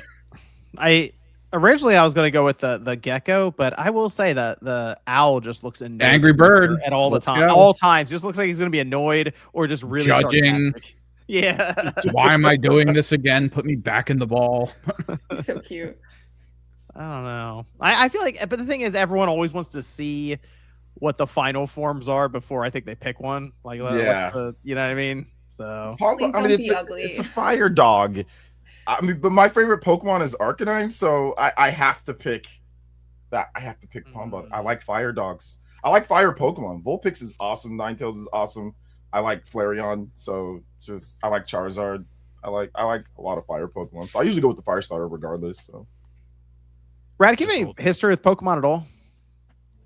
Yeah, I grew up with Pokemon. Last one I played was Platinum, and then after that, it was That was it. that was it. It was over. real quick thing, Celia. I see what you're saying now because what it says is it says not representative of actual gameplay experience. Yes. So I don't So know that- if you have more experience. So it looks like they're using like a camera, right, to like swing the camera. Like you're like when you play, it's gonna be like behind the back view, maybe right? it's Like camera, a yeah. certain view. So it looks like they're using like a dev cam or whatever to like swing the camera in certain ways and all of that. Because there's some shots here that probably wouldn't be how you would play the game, like when you get it. So So okay, they so I could see be The what- doing final that. render would be like 20% less wind, 40% less wave, or something. Possibly like that. I'd be more excited about the water. The water looks pretty good. Like, I know we have good looking water in games, but I don't know, something with Game Freak and good looking water with waves and the whole thing. I'm like, what's the catch? It also could be We'll see. pre-rendered. It could be an engine. It could be a lot of things. We Hey, don't I mean, know. if that's actually them turning that, hey, Game Freak might have figured it out. We'll see. 2027 though. I wait a little longer. Go over some of these super chats. The lies of Asha Sharma. So for people who don't know, we had the lies. We had the lies of P, which was Phil Spencer, and since Phil is gone, it looks like they are now adopting lies of Asha Sharma. So we'll see how that ages as we go along. The ship of Xbox is sinking, but I have my co-pilot to guide me. Wild. Steve says, "Hey guys, just got the Switch 2 today, and I'm having a blast. Any other recommendations? Running RE9 on it and runs great." I just rolled credits. I mean, Cyberpunk's another good one if you want like one of those more technical showcase wait, games. you just That's a got your good one. Switch 2 today? Have you played oh man, there's so many different things, but I mean Metroid Prime Donkey 4, Kong. obviously. Yeah, No, Donkey Donkey Kong's Kong. in it. Donkey Kong before Metroid Prime 4. I'm just listing off games. I'm not saying which one you should play first, but I mean if you want to talk about technical showcase, Metroid Prime 4 is freaking incredible, for the system. So It's all right. Cody Bishop says PSSR 2 on RE9 is beautiful. I said the Pro is impressive with RE9. It's impressive. My playtime was 9 hours, it said. Okay. Zoop says Jordan Fringe now has H Bomber Guy video output. Fringe, he'll be back and uploading like a 2 or 3 hour video soon. He's got it. He'll just pop up one day and it's like a movie. Zoob messaged me to say, in case Cast is confused about my super chat, it's in video length, upload frequency, topic variety per video. There you go. He wanted to include that in there. Bespoke says this week's Spawncast is presented in RGB 85 and OJ Vision HDR on compatible displays. Thanks, Bespoke. Toasty says, "Wave my wind." Okay. Toasty was messing with Ryan on Click R3. Ryan didn't know what to say. TJ says, now that we have Pokemon GBA games and XD, we can have Game Boy connectivity features in GameCube NSO now, right, Nintendo? No, why you gotta have good features like that? I think people were looking at connectivity and it was in there, but it was deactivated. So you never know. You never know. Demonic Brawler says, RGT85, are you picking up WWE 2K26? Yes. Tijo says, can we also talk about the fact that Fire Red Leaf Green released on Switch without any video or control options whatsoever? Well, yeah, there's no filter settings or like being able to alter controls in the emulator they're using. What was interesting, though, is they added in, so there are originally tickets that you get by going to events for legendary Pokemon. When you beat the game, you just get them. So you don't have to do any of that. So for some people, there's a certain Pokemon that a lot of people just didn't get unless you use like Game Shark or whatever. You'll be able to actually get it. So there you go. Ed says, with their release of Pokemon Fire Red and Leaf Green, why haven't the secondhand market prices gone down? Supply and demand? I mean, maybe. It's a false narrative. That they've been saying that for years, like when certain games like, Earthbound was on the Wii U and stuff like that. It never happens. People There's still a tangible aspect to it, yeah. Yeah, there's a physical, because like these games are, it's been available on emulation, right? So why would an official release from Nintendo all of a sudden spike the price down? I mean, like, people have been able to get it on a variety of different devices. What's interesting, the other effect is some people are going to play it and be like, man, this is really good. I forgot how good this was. I wonder what it costs if I wanted to get, people are like, get older, they want to do the whole like nostalgia throwback. Well, it's a Game Boy, and then the game actually cost. What is that looking like? And they go, well, maybe next year or something. Yeah, maybe not. But it's in their mind, and they're like, maybe someday. Celia, did you see you're getting a mechanical keyboard? Am I? And also, Sean, you can't tweet at people and ask them for things. I can't. You just did. I mean, you did. Because one of the guys from have context about this. So she was bitching that she wanted a mechanical keyboard, and I was like, well, Bob Wolf has a bunch of them. So I tweeted at Bob. I was like, hey, Bob Wolf, so Celia wants a mechanical keyboard. Can you send her one? Thanks, man. And then one of the guys from Game Grumps, who doesn't follow me, Aaron. Well, Aaron's my friend, and he said I'm vouch cool. for Celia, she rules, and then he said okay, only because Aaron said so. So there you go. You're getting a mechanical keyboard. You're welcome. Some people like to sit around and think about things. I am a doer. Dude, okay, I get things done. Sean is all about begging. We were talking about keyboards, and I was like, oh, do you hear me typing? And then Sean said no, and I was like, oh man, I should get a mechanical keyboard. I want one. Because I had one when I worked at Hyperkit, and then I had to give it back because it was the company's property. So I don't know. I think they're cool. But thanks, Sean. Here we go. Demonic says, Sony doesn't get it. They keep trying to get another big hit live service game like Fortnite, but Fortnite is just free. Just like 2K trying to implement a battle pass, but it only works if it's free to play. They'll keep trying it live service. They'll get another Helldivers too. We got 4 Loop, man. It's on the way. Yep.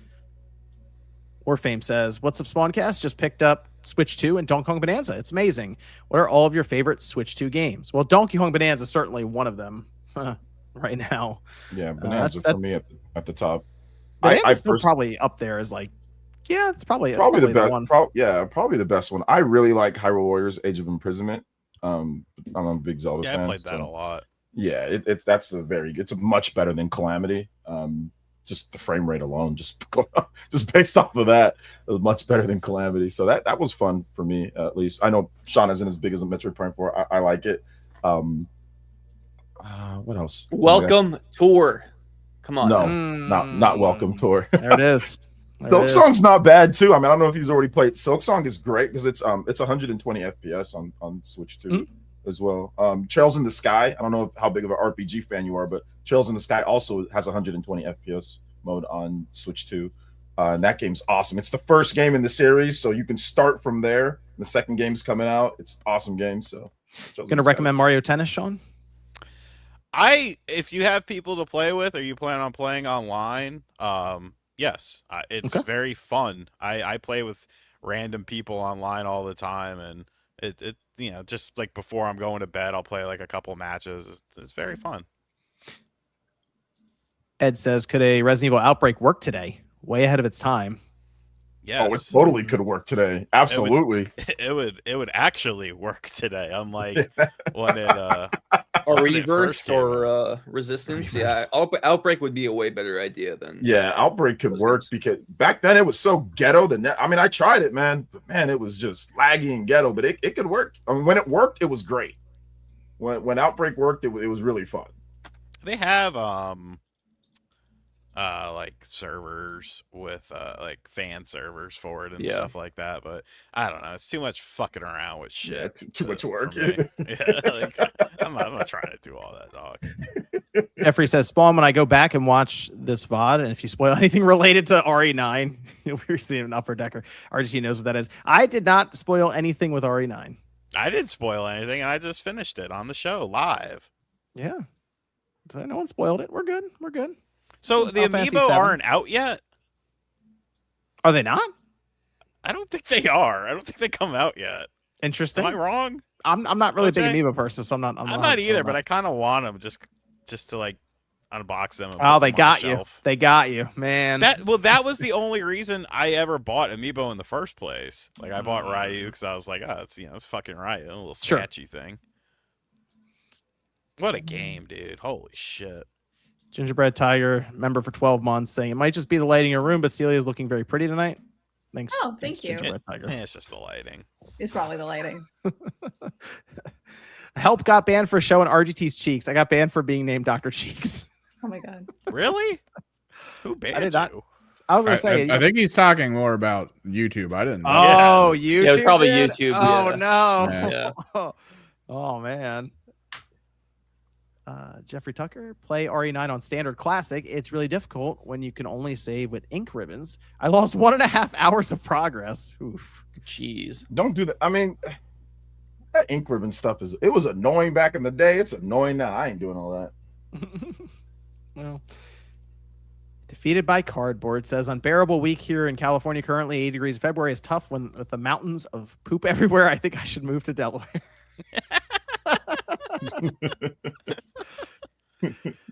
Shadow of Nexus says Philip Houston could have waited for AI. Oh man, yeah, you could have, dude. Dude, I know he's pacing back and forth in his room right now. He's like, "Fuck, God damn it!"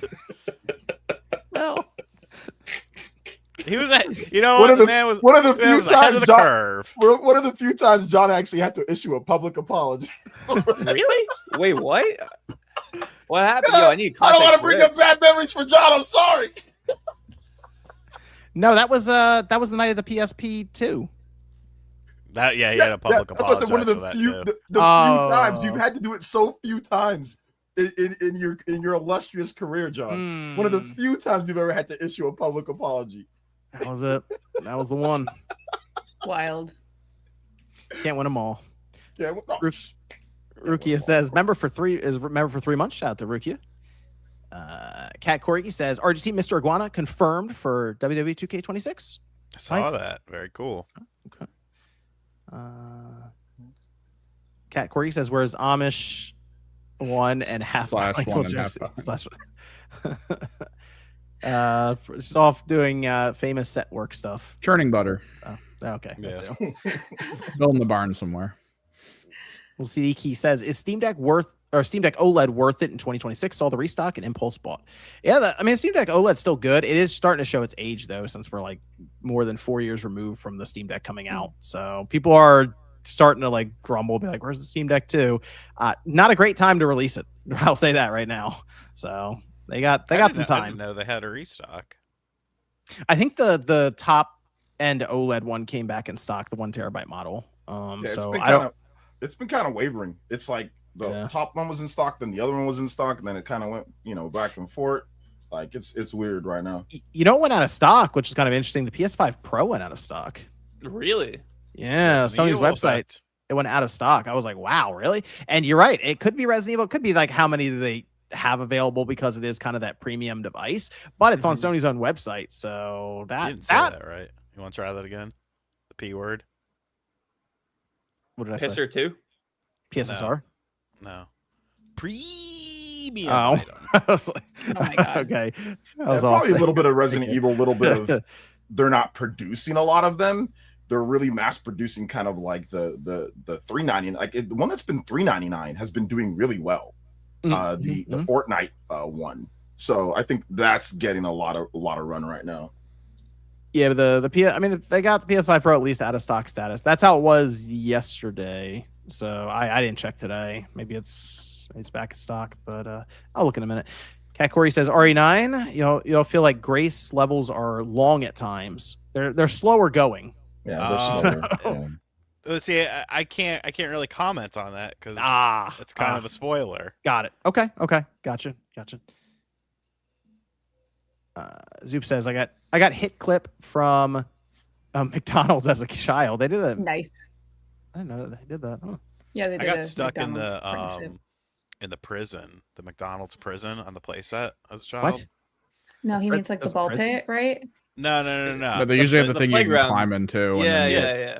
It I was wasn't like allowed to you go would in there. go up a little ladder, and it was less like a little disease when prison. you're not in there. And I got stuck in there because I was afraid to come down. I remember my mom had to come get me down. So this kid named Amit's birthday party. Nice. I was like Rufflemutt 4. Rufflemutt says heard the rumor about Pokemon cross Fortnite content. I did not, but Ew. That'd be cool, like a Pikachu sidekick. That would be really sick. I'm Yeah, I'd buy picturing that. Pikachu with a gun now in Fortnite. Just dancing Yeah, the gritty. It would have I to be a would- sidekick. It would definitely That have to would a be sidekick. funny, but I just feel like their brand guides wouldn't allow that since there is. No. Like you guns. could you imagine like Ash Ketchum with like a I star? Okay, H, that's like, a poke. come on. Okay, wait, time out. That is a banned episode of Pokemon from the first season. Oh, where they like pulled a gun on him or something, didn't they? Yeah, they pulled gun like Okay, there's so like it's guns accurate. in the Okay. episode, and like that's a whole thing. Ash particularly having a gun, no, but like it is. Team in Rocket had there. enough. Wait, so but- Seal- Shot See, Pikachu, so yeah, he's back in question the about that. game, John Wick would style. like if they wanted to put like like Team Rocket skin or something, would that be up to Nintendo, Pokemon Company, Game Freak, all three? Like who would have to? I guess the Pokemon company would deal with that, right? Okay, so Yeah, Nintendo, it's- like even if Nintendo doesn't want it, like they can't say no, right? Okay, so no. Okay, so whoever owns the right, like the IP rights, would get to decide that with brand guidance. Okay. Nintendo doesn't own a majority of stake in their company, so I feel like it would be Game Freak's decision. But since they own some of it, obviously they're really close partners. They wouldn't disrespect their wishes as well. Gotcha. But ultimately, it would be up to Game Freak Deported and Silly well, Gamer the says, Pokemon Company. Gotcha. RGT, I've been a fan since the heavy rain days. Can you sing the banana song? Thanks for the meaningful positivity. I will sing it as it is intended to be sung, not as revisionist history is trying to make it. And I will sing it in the cadence of Squeeze Banana 2 because that's my favorite version of it. I need banana, tasty banana, squeeze the peel, it comes in denim. Denim. Yeah, he tried to say it's not denim. It's fucking denim, you idiot. What is wrong with you? Just I say this like every week, but everything I know about him has been against my will and because of Sean. you need to squeeze, dude. Squeeze Banana 2 sounds so good if you have a system in your car. Like the bass just man, it sounds so Did good. you hear that he got Resident Evil spoiled for him? Requiem and flipped out. Oh, that sucks. I can't. That's terrible. I didn't even want to watch the video. Somebody super chatted him or somebody freaking like some troll name and it like spoiled the game. He's like, I'm surprised I didn't. Because it got leaked early, so I expected yeah, to run into dude, some spoilers. I put a but- filter, and that's why I don't want to. People say, "Why don't you stream the game, OJ?" Because I don't want you jackasses to freaking yeah, spoil it for me. I don't, shout outs to people that stream brand new games that are single player games, but to me it's just like I wouldn't want to watch that because, especially if I'm playing it or I plan on playing it, like if someone's behind me, now that I've completed it, I'll watch some people check it out. But I don't know. That's such a weird kind of a weird. It's like let me ruin the game for myself by watching some jackass play it for a while. Yeah, I'll watch multiplayer games and stuff. Like, that's fun. But like single player, short new releases, it's like, bro, I'm gonna play the game myself. Unless you're not gonna play it, then it doesn't matter, right? Yeah. Cody Bishop says Skyrim is currently 50% off on the eShop. Yeah, and they have a 60 FPS patch now, so good way to play. Is that the anniversary or no? It's the anniversary. Yeah, they put out a patch, so it's 60 now. They have 60 frames. Target 60. Yeah, it's around 60. It's much better, and the input delay much better. Yeah. Grey Direwolf says, I can't wait to play the best game Capcom releases this year, Mega Man Star Force Legacy Collection next month. There you go. Star Force, baby. I feel bad that I'm not going to play Pragmata now because it's like I loved Requiem so much, but I just can't do it. It just doesn't. Pragmata's going to be lit, man. Pragmata's going to be lit. I think it's going to be good. I don't like. Could Capcom pull off 2 back-to-back releases like that, just like within 40 days or so of each other? That would be. I don't think it'll score as high as Requiem, but I think it'll still be. What's Requiem at? Like a roughly a 90? 88. Yeah, that's bullshit. Should be a minimum. Well, 90. I think if you go to the thing is the PS5 has 100-something reviews and it's an 88. I would be chastised. People who reviewed it low, I would like to know why you reviewed it low. It didn't really get low reviews. The problem is that the more reviews you get and the amount, it's hard. It's harder than ever to get 90 plus now these days. Oh yeah, back then it was easy. Ocarina is top dog. Exactly. Like back then it was like, okay, 40 reviews, 60. The less people you have reviewing it, the easier it is to get a higher score. But with 100-something outlets, somebody gives it a 9, somebody gives it an 8.5, it's just gonna average out at about maybe mid to high 80s. Yeah. It's just harder and harder. I feel like Pragmata is gonna be like an 81 or 82. If it scores in the 80s after Resident Evil, which just came out, that'd be pretty good for Capcom. Just like 8 out of 10. Yeah, 8 out of 10 then they got for that game. Onimusha right after Pragmata, so they're on the roll. Onimusha, yeah, it's coming out this year. Yep. So yeah. They have Monster Hunter Stories 3 that comes out before Pragmata, so that game could also review pretty. Those games usually crazy right now, man. Jeez. Yeah, Monster Hunter Stories usually reviews like I think it's in the like high 70s or low 80s. I forgot. Yeah, if Capcom reveals like a Devil May Cry this year somehow after that rumor that went around, man, they'd be rolling. My gosh. By one says that 80s movie trope of the ugly nerd girl getting a makeover and becoming hot. That's pretty much Game Freak. Took them 30 years to make a pretty game. Well, so they just took off their glasses and put down the ponytail. Yeah, there it is. Put on some eyeshadow. The casual gamer says winds and waves may have new Pokemon types, like something related to winds and waves. Also, I feel the leaks really took the surprise out of the reveal. It did and it didn't. And I just want to say this real quick. The reason why it did and it didn't, because people didn't even believe them, even with the they kind of didn't. That's true. People didn't even believe it. But I see what you're saying. But like to actually see a trailer, that's so. I mean, the amount of talk that's been generated just simply based off that has been bigger than the leaks, way bigger. The trailer has been nuts. Like it's like I think like 5 million plus views or whatever. Like so like I get what Casual Noob is saying, but it's still seeing is believing for a lot of people. And a lot of people don't look at the leaks, so. Cat Corey says miss early 2000s beach games, so PK Waves day one for me. Nice. What, Dead or Alive volleyball? No.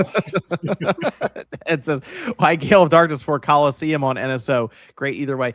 For some reason I had the feeling that was going to happen, and people said that they Coliseum would come first. I'm like, maybe.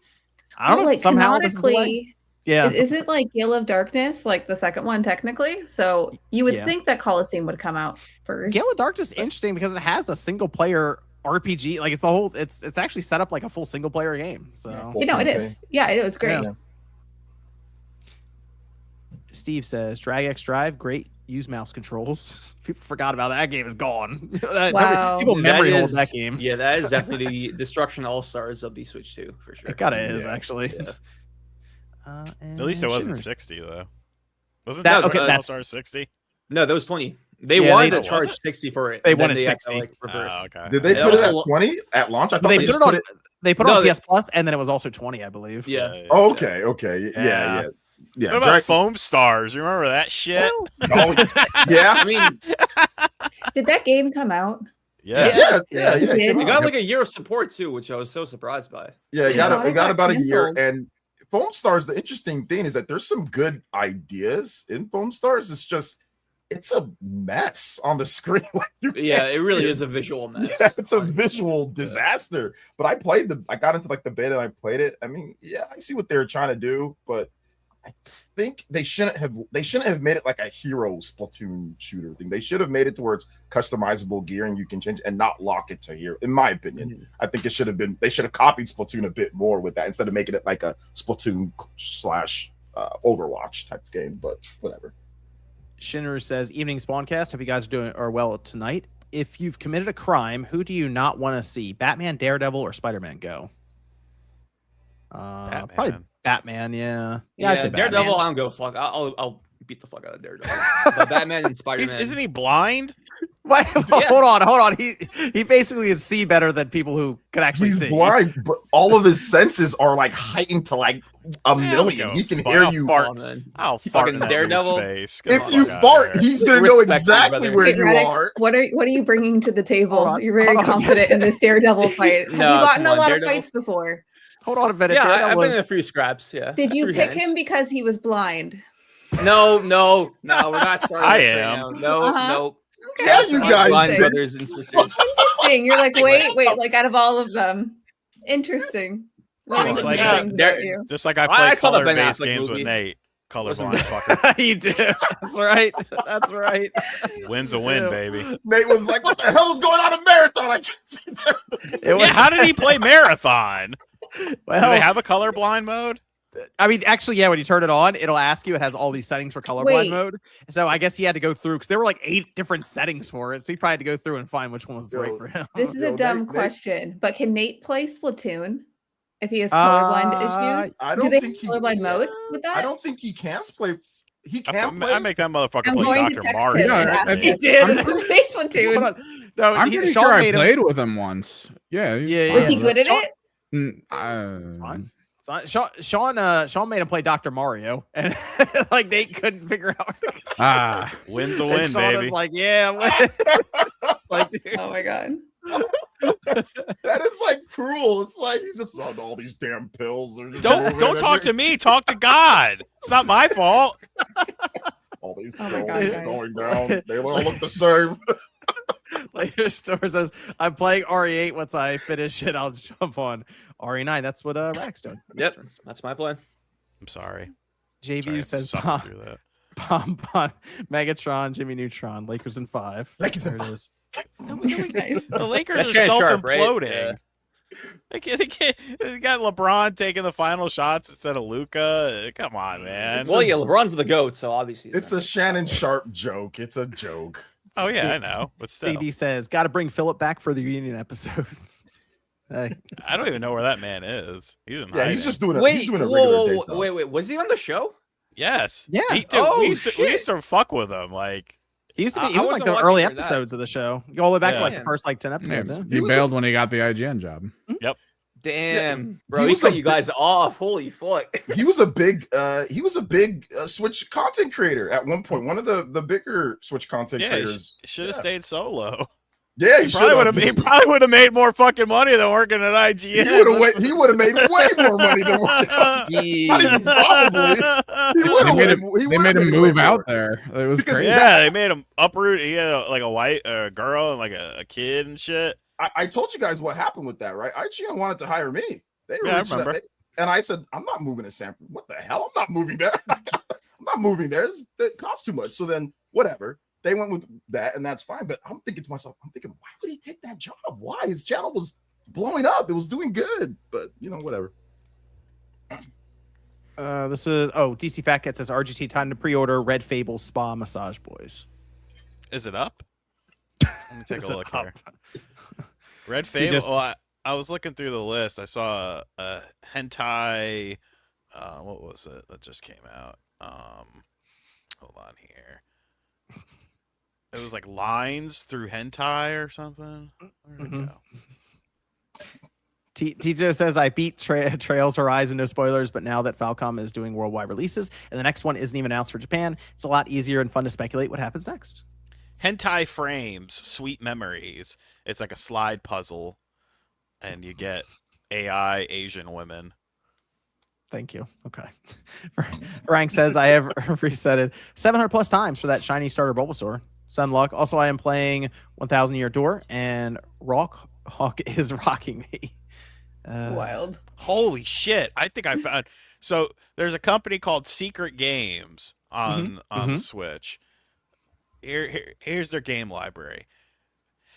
Hentai Girls, Hentai Stars, Hentai Frames, Sweet Memories, Hentai Stars, Queen of the Ball Edition, Hentai Session Golden Hour, Hentai World Feisty Paw Collection, Hentai World, Hentai Games Collection Volume 3, Hentai Portrait Luxurious Lagoon.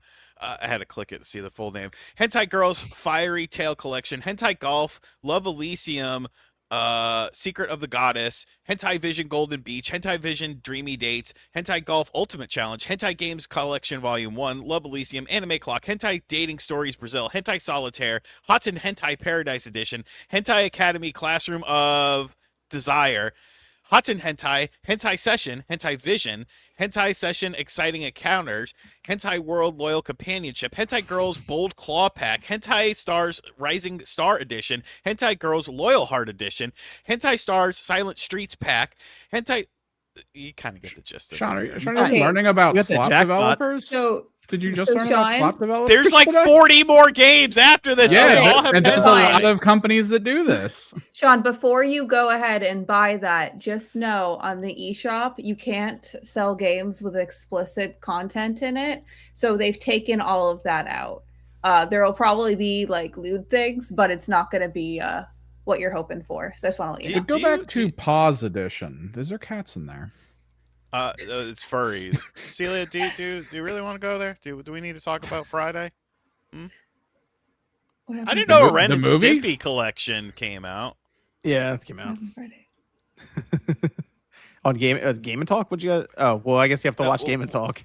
No, it was before we went live. Sean, is it your details about your life? Oh my God. I was like sitting there and I'm like, when did we talk about hentai on Game and Talk? Like that, it was a normal episode. Yeah, no, Sean has a very wild life. Yeah. He's addicted to hentai. I'm sorry I outed you. Yeah, sorry, it's okay. The Cash Noob Gamer says 100% of reactions had people saying, show me Gen 10 wins and waves. Doesn't matter if people believed it. People expected it, and it spoiled the surprise. Well, we actually got to look at it, and I think that was surprising enough for people with how they view Game Freak, so at least there's that. All right, so I had a double pack here for the topic here. At the end, okay. And this is interesting. So there's on one end PlayStation and on the other end Xbox. So we had an interview with Asha Sharma, who is coming in now as CEO of gaming within Microsoft. And there was the interview went over a bunch of different things, just trying to get an idea as to what her plans are. And she couldn't really say much because the idea being I kind of have to look at what the previous regime did when they were running this whole thing. I got to figure out what exactly was happening there. But a lot of questions came in about exclusivity with the Xbox and how, of course, they're putting games on PlayStation now with like even Forza Horizon 6, Fable, Halo, all those going to PlayStation. And Asha Sharma talked quite a bit about trying to go Xbox back, like bring Xbox back to almost, they said its glory days, the Renegade status, all these different things she was referencing. But the idea most people have is the plan's already kind of set in motion, not much you can do. But she kind of closed out saying the plan's the plan until it's not. And that had a bunch of people thinking, would Xbox actually go back to exclusivity for their console? Is that even possible? And then on the other side, reports started to go out that PlayStation is backing away from single player PC releases, also looking more at exclusivity.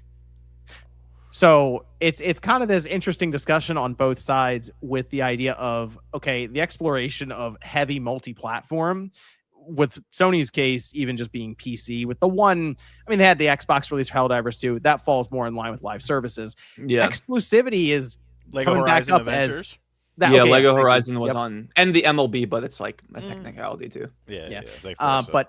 But the idea now being, wait a minute, after all this, you kind of venture out, and you come back to exclusivity. Is that back on the board for Xbox and for PlayStation? But that, to me, exclusivity on PlayStation and exclusivity on Xbox is apples and oranges. PlayStation isn't putting everything everywhere. I think Xbox is too far gone to do that. Like, you essentially say, hey, remember the last decade? Here's a Men in Black fucking memory eraser. We're going back. It's like, you're too far gone. You've gone too far. Like, you can't just all of a sudden be like, oh, well, no, we're not going to do that. People aren't buying your systems now with Game Pass and this, that, and the other. You're raising prices. Your new system is going to be ridiculously expensive, and it already has Steam on it. So, you know what I'm saying? Like, it's too far. PlayStation makes more sense. I don't know if releasing a game a year or two after it comes out on the system is really cannibalizing sales of it, because I mean, systems are still selling very well. Software seems to be doing fine. So, kind of a weird thing. I saw some yellow chairs on Twitter weren't happy with it. They wanted them to reconsider. But yeah, for me, it's just, a multiplayer game is very different than a single player game. A multiplayer game relies on the foundation of people playing it. And so for some of these, games, it does make sense. I don't see a world where Xbox is just like, never mind. Like, we changed our mind. It's like, but what's that gonna do? That's just gonna, it's a damned if you do, damned if you don't situation. You created the problem, and now you're trying to fix the problem by going back to how it used to be before the problem existed. I just think it's too much. Too late. It's too late. Yeah. And also, the thing that you're talking about, it's called a neuralizer from Men in Black. So just erases your memory. Oh, okay. Yeah, I just want to make sure it's called neuralizer. What do you think, Radic? Exclusives back for Sony? Is that the path forward? When I saw the source was both Jason Schreier and Nate the Hate, I'm like, okay, it's definitely happening. Like, because their track records are pretty much spotless, so I believe anything they say. I was kind of shocked by it when I first heard it, because I like with Xbox, I feel like it's like one of those things, like once you cross that bridge, it's kind of hard to go back. But then you start thinking about it more, and then you learn things like less than 1.5% of their total revenue, PlayStation's total revenue, was from those non-PlayStation platform releases. So that'd be PC, Xbox, and Switch. And this is just speculation on my part, but I feel like a large majority of that 1.5% is Helldivers, MLB The Show, and Destiny. That I feel like Destiny would count towards that. And then there is also the point about the novelty factor about their single player releases. Like Horizon Zero Dawn did very well when it first dropped in 2020, I believe. And then God of War and Days Gone did super well as well in 2021. And then after that, it kind of slowed down. The novelty factor started to wane. And I feel like it's also one of those things that Sony didn't realize, that when you put your single player games out on Steam, it creates a lot of like optical challenges, right? So one, if the game launches poorly, there's gonna be a bunch of memes about all like the funny glitches. Like when The Last of Us 1 came into PC, like there's that clip of Joel constantly sweating during cutscenes, which is pretty funny, and like that just causes like chip damage. Games get cracked. Like there's like a story last week about like some guy looking at the Ragnarok PC version to find details about the next mainline God of War game. So if that was locked to PS5, like we would never know that stuff, right? Mm-hmm. So and then there's also modding stuff. Like the mods are probably less of an issue because it's kind of funny. But yeah, like they weren't. I feel like they just like crunched the numbers behind the scenes. It's like, all right, is this like really worth it for our brand? Yes, our PlayStation business is doing better than ever. But if these games weren't on PC, how many people would have bought a PlayStation and stayed on our ecosystem for like, I don't know, God of War Ragnarok or Tsushima or like whatever game really, right? And I think Chris Raygun of Sacred Symbols made this point. It's like they actually do have a pretty uphill battle to sell people on PS6, because I feel like that might be like an $800 machine when it comes out. So it does need true exclusives, right? And even if they're cross-gen, I feel like Sony would be fine with that because like they're still in our ecosystem, right? Mhm. It's not like it's like, well, I'll buy this PlayStation game on PC and then all the other third-party games I'll buy on PC and Sony's not going to get any of that money, right? If they buy those third-party games on PlayStation, then they get the cut of that sale too, right? So yeah, I was actually kind of shocked by this, but when you think about it, it kind of makes sense. So I feel like exclusivity sells. No, keep going. No, I'm done.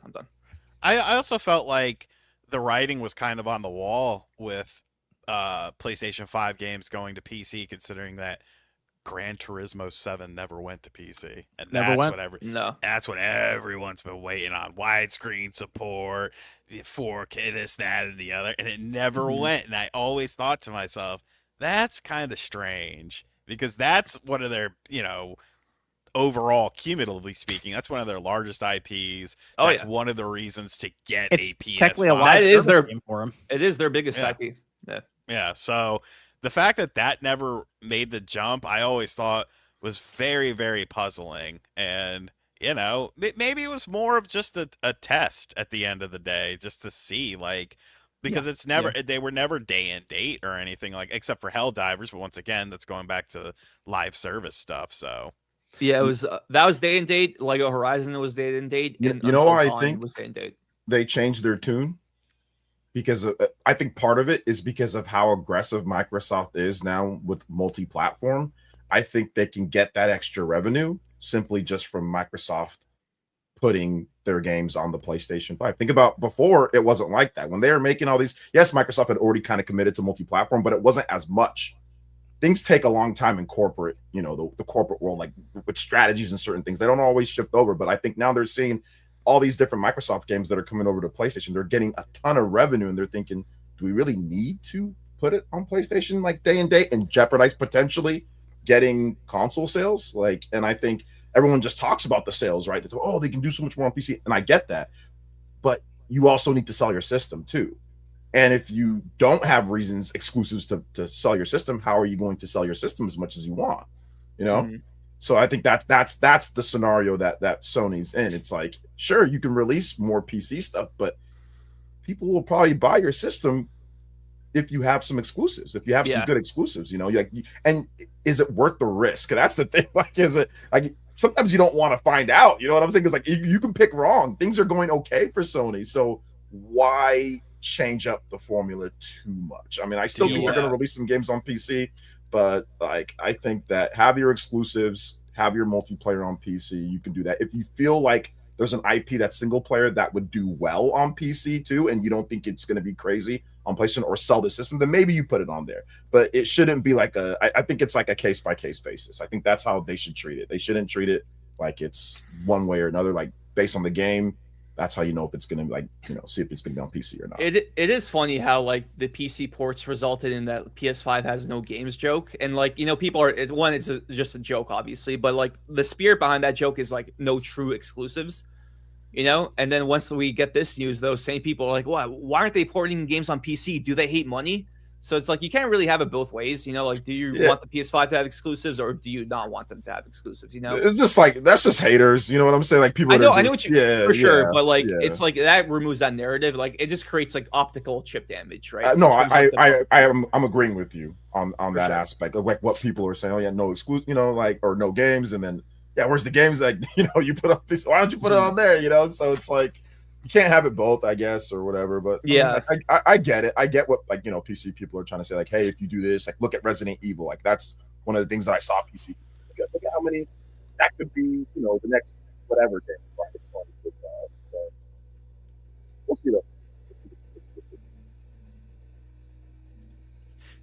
So I think now you just cut out underwater. I was legit scared. Oh, did I cut out? Your microphone started wandering off. Okay, you were sounded dying underwater, and I was like, "Is it my headphones?" I thought that's my headphones. Is it? That's not me, bro. That's this program that we use, bro. That's not me. So for me, when I look at this, Sony, I do see this as an experiment. like you're mentioning. Yeah, Sean, it was started by where Sean they're Layden, at. by the way. That's an important point. Like Sean So- Layden was the one who pushed for this. I think they were trying this, but I think they've realized over the last, and because they talk about it and they show it in these charts and graphs where they compare the PS5 generation to the PS4 and the PS3 and the PS2, and they show how much better things are now versus then. I think they realize the console, and I kind of wonder if Microsoft's going to realize this too. The console, the box that you sell people, is more valuable than it's ever been, because the amount of money that flows through it for the live service stuff that's not yours, like your Fortnites, your Apex Legends, Minecraft, even whatever that these people are playing, is actually a significant amount of money for the platform holders. So Sony will tell you half of all the money that flows through, and it's a lot, they're talking billions and millions of dollars, is from live service. The other half, those are like the single player premium games that people pay full price for when it's on sale. They decide impulse buy a $20 game. So because of that, it's kind of imperative to have a significant number of consoles out there so that you can get that random purchase of V-Bucks one day from, you know, the kids that are using the PS5 while they're Stole their parents' credit card. Yeah. you know what I mean? But like that, Exactly. but now more than ever, kids are asking for V-Bucks and currency, Roblox stuff, whatever. They're asking for all this stuff that goes into that isn't necessarily a game. And if you shy away from the idea of having 100 million PlayStation systems out there, they would probably turn in a PS6 chart that looks really, really bad in like 5 or 6 years. And eventually they're going to have to compare themselves to the PS5 generation. They love showing the comparisons now. It's going to be a lot harder next generation. As you mentioned, Radek, Chris said that like there's a lot of pressure, uphill battle for the PS6. The PS5, I don't think has to go away for a long time. In fact, I think Sony's strategy should be, let's make the PS5 even cheaper. Let's do that. Remember, I got that PS3 Super Slim thing that the was George Foreman grill. Yep. Yeah, it was like that $140 or something. They got it down to. But the thing about it though is that they're going to.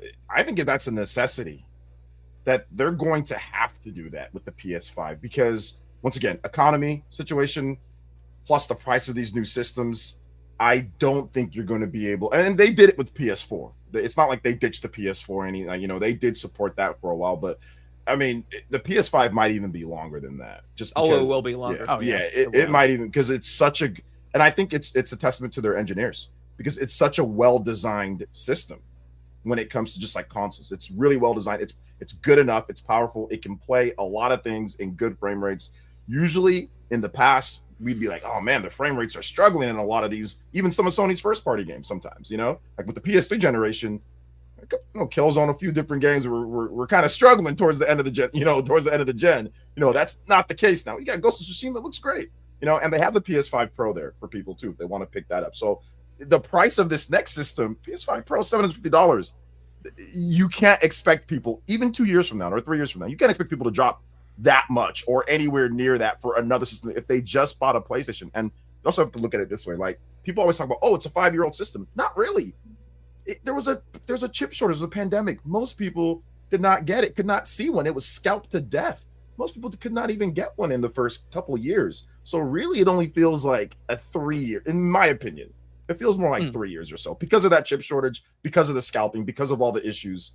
So the generation doesn't feel like it's even been 5 years at this point, You also have to wonder how would they be able to substantially cut the cost of it? They'd I don't even know. For the PS5, cut the what storage space, Yeah, probably How much, fabrication.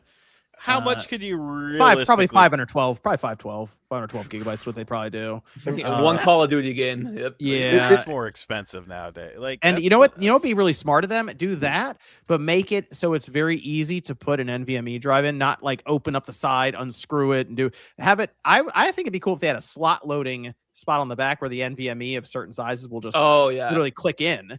I think that'd be a good idea. The $700 NVMe, John. Hey, that would cost you know more than a what? console. It's cheap to get in. It gets expensive after that. That's all it is, right? So Like those are the problems you're gonna run into with this. Hey, that PS3, that Super Slim I'm referring to, shipped with 12 gigabytes of storage.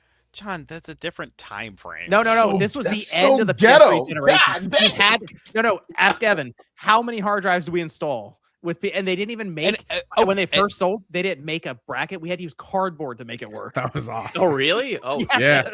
And how God much was damn. the hard drive? At the time, well, I mean, it depends. Some of them come with a terabyte, and back then the terabyte was like $150. Good luck. They can do the $3.99 one that's still on sale. The Fortnite one. If they can get that one to just stay at $3.99 or cheaper, like if they can make it a little like $3.50, I think that would be. I'd pretty. $3.50 would be really good. I'd love to see them get aggressive and make it $2.99. That would be really cool too. I think they're losing money at that point, considering how much the RAM. I think they're losing. They'd have to losing like a lot of money and like cut raw materials inside for the heat sink and do all kinds of craziness. But I would love to see them make a cheaper looking system, and it actually is cheap. Yeah, I mean, maybe they can make it smaller, right? So they can try to see if they can make it smaller. They can reduce the amount of memory on there. And see what they can do. But yeah, if they can get it to I think $350 in this economy at least, $350, because $3.99 is already good. That one's doing well. How much on board store is that? 8 something? I think it's $8.25. Or is it the 512? I think it might be the 512. Oh, they do have it. They do have. I think they already have one that's lower than 825. I thought, did they? Hold on. I know the 825 like a shrinkflation kind of thing. Yeah, they did like the shrinkflation. I think they went. No, I think they went from 1 terabyte back to 825 though. I think. Gotcha. Yeah, you're right. But yeah, 825 gigabytes is okay. I mean, you could maybe knock that, but even then, even if you knock that down to 500 with the cost of memory now, I mean, it's tough. You're coming out kind of at that would sort of be a thing where they went from the 1,000 to the 8. Whatever, Yeah, it's $8.25 for the Fortnite Flowering Chaos bundle. That one is $3.99 on Amazon. Okay, and it is it's the $8.25 one. Yeah, digital. Maybe they play around with more of those bundles too. Throw a game in for like $3.50 with the system and just things like that. Yeah, there's a variety of bundles on Amazon. There's like all sorts of like custom bundles and things that you can do. So yeah, PlayStation Plus Premium bundle or something like that. One thing I do want to one last thing about the exclusivity thing that I just came up into my head. Lego Horizon was on Switch. Was that like a one-off? Do you think Sony's ever going to port another single-player game to Switch again? I don't think so at this point. At first I thought they would, but now with this talk and them looking at the PS6 as maybe a 2028 release, and they got to start figuring that out, I'm kind of thinking they're going to pull back from that too. Originally, I was like, maybe they'll. And also this handheld that they're working on, it's just it kind of. I think the only way they'll do it is if it's a game that they know is going to sell like trash, or like it's not going to sell.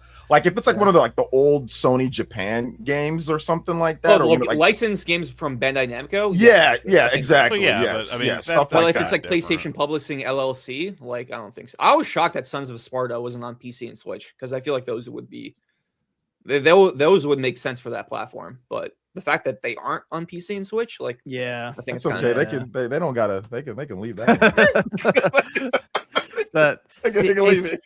Celia, what do you think about either company with exclusivity?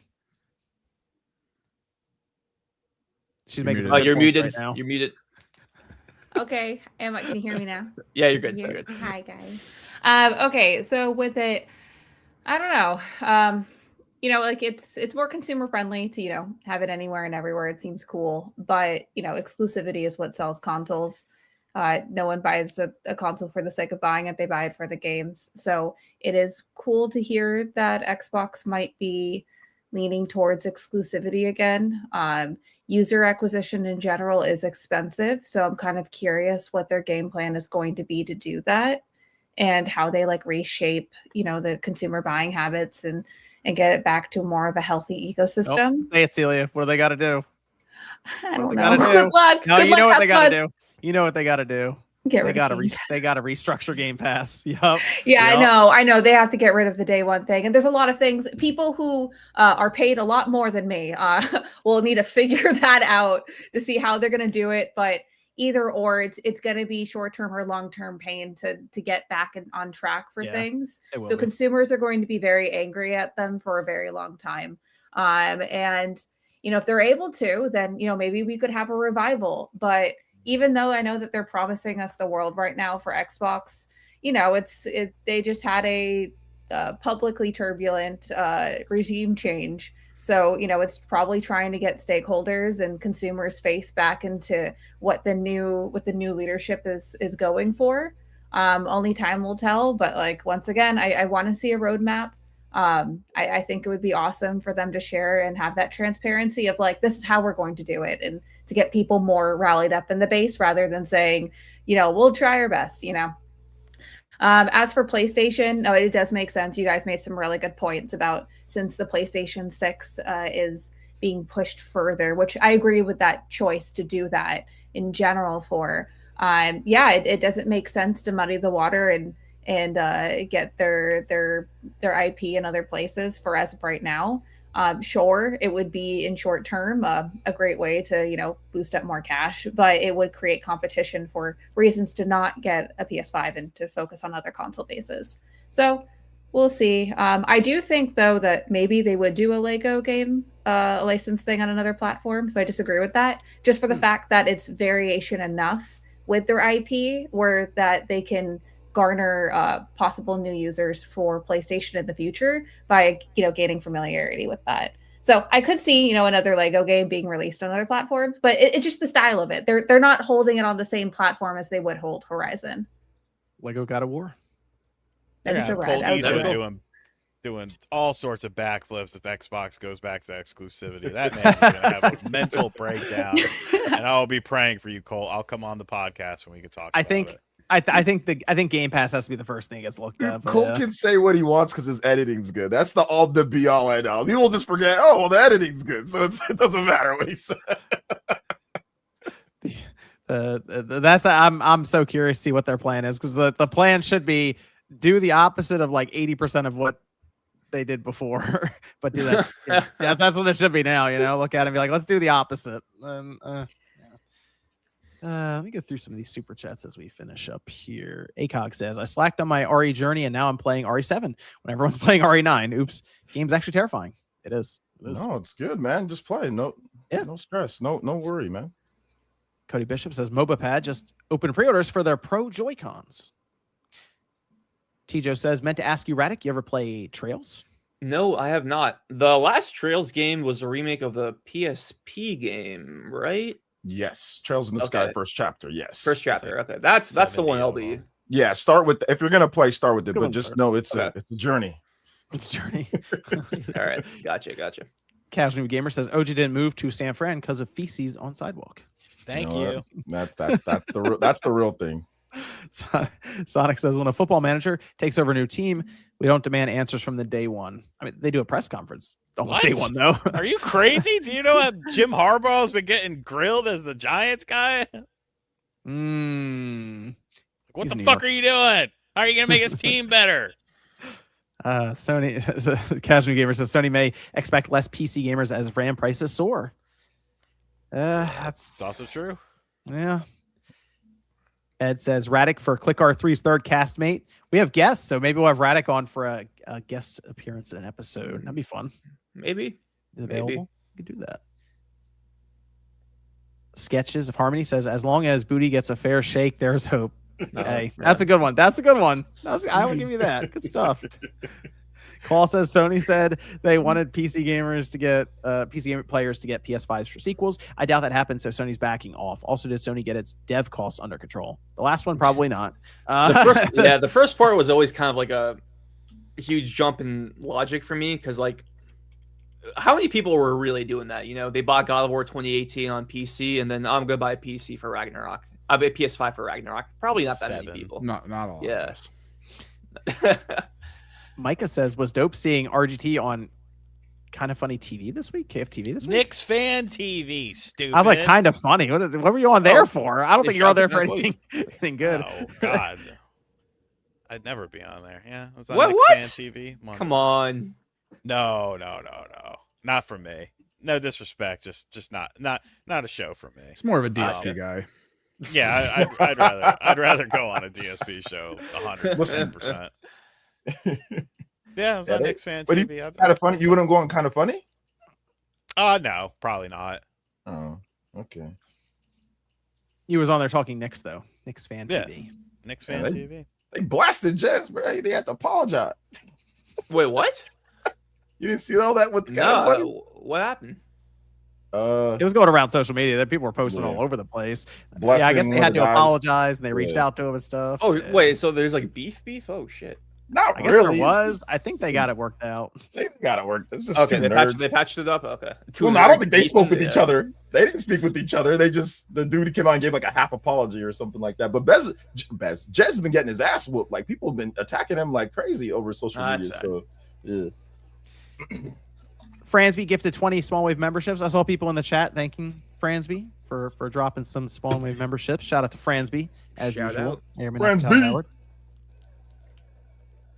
And look at it, Jack says, did people complain about exclusives when consoles actually went on sale? I wonder how much that affects it, if at all.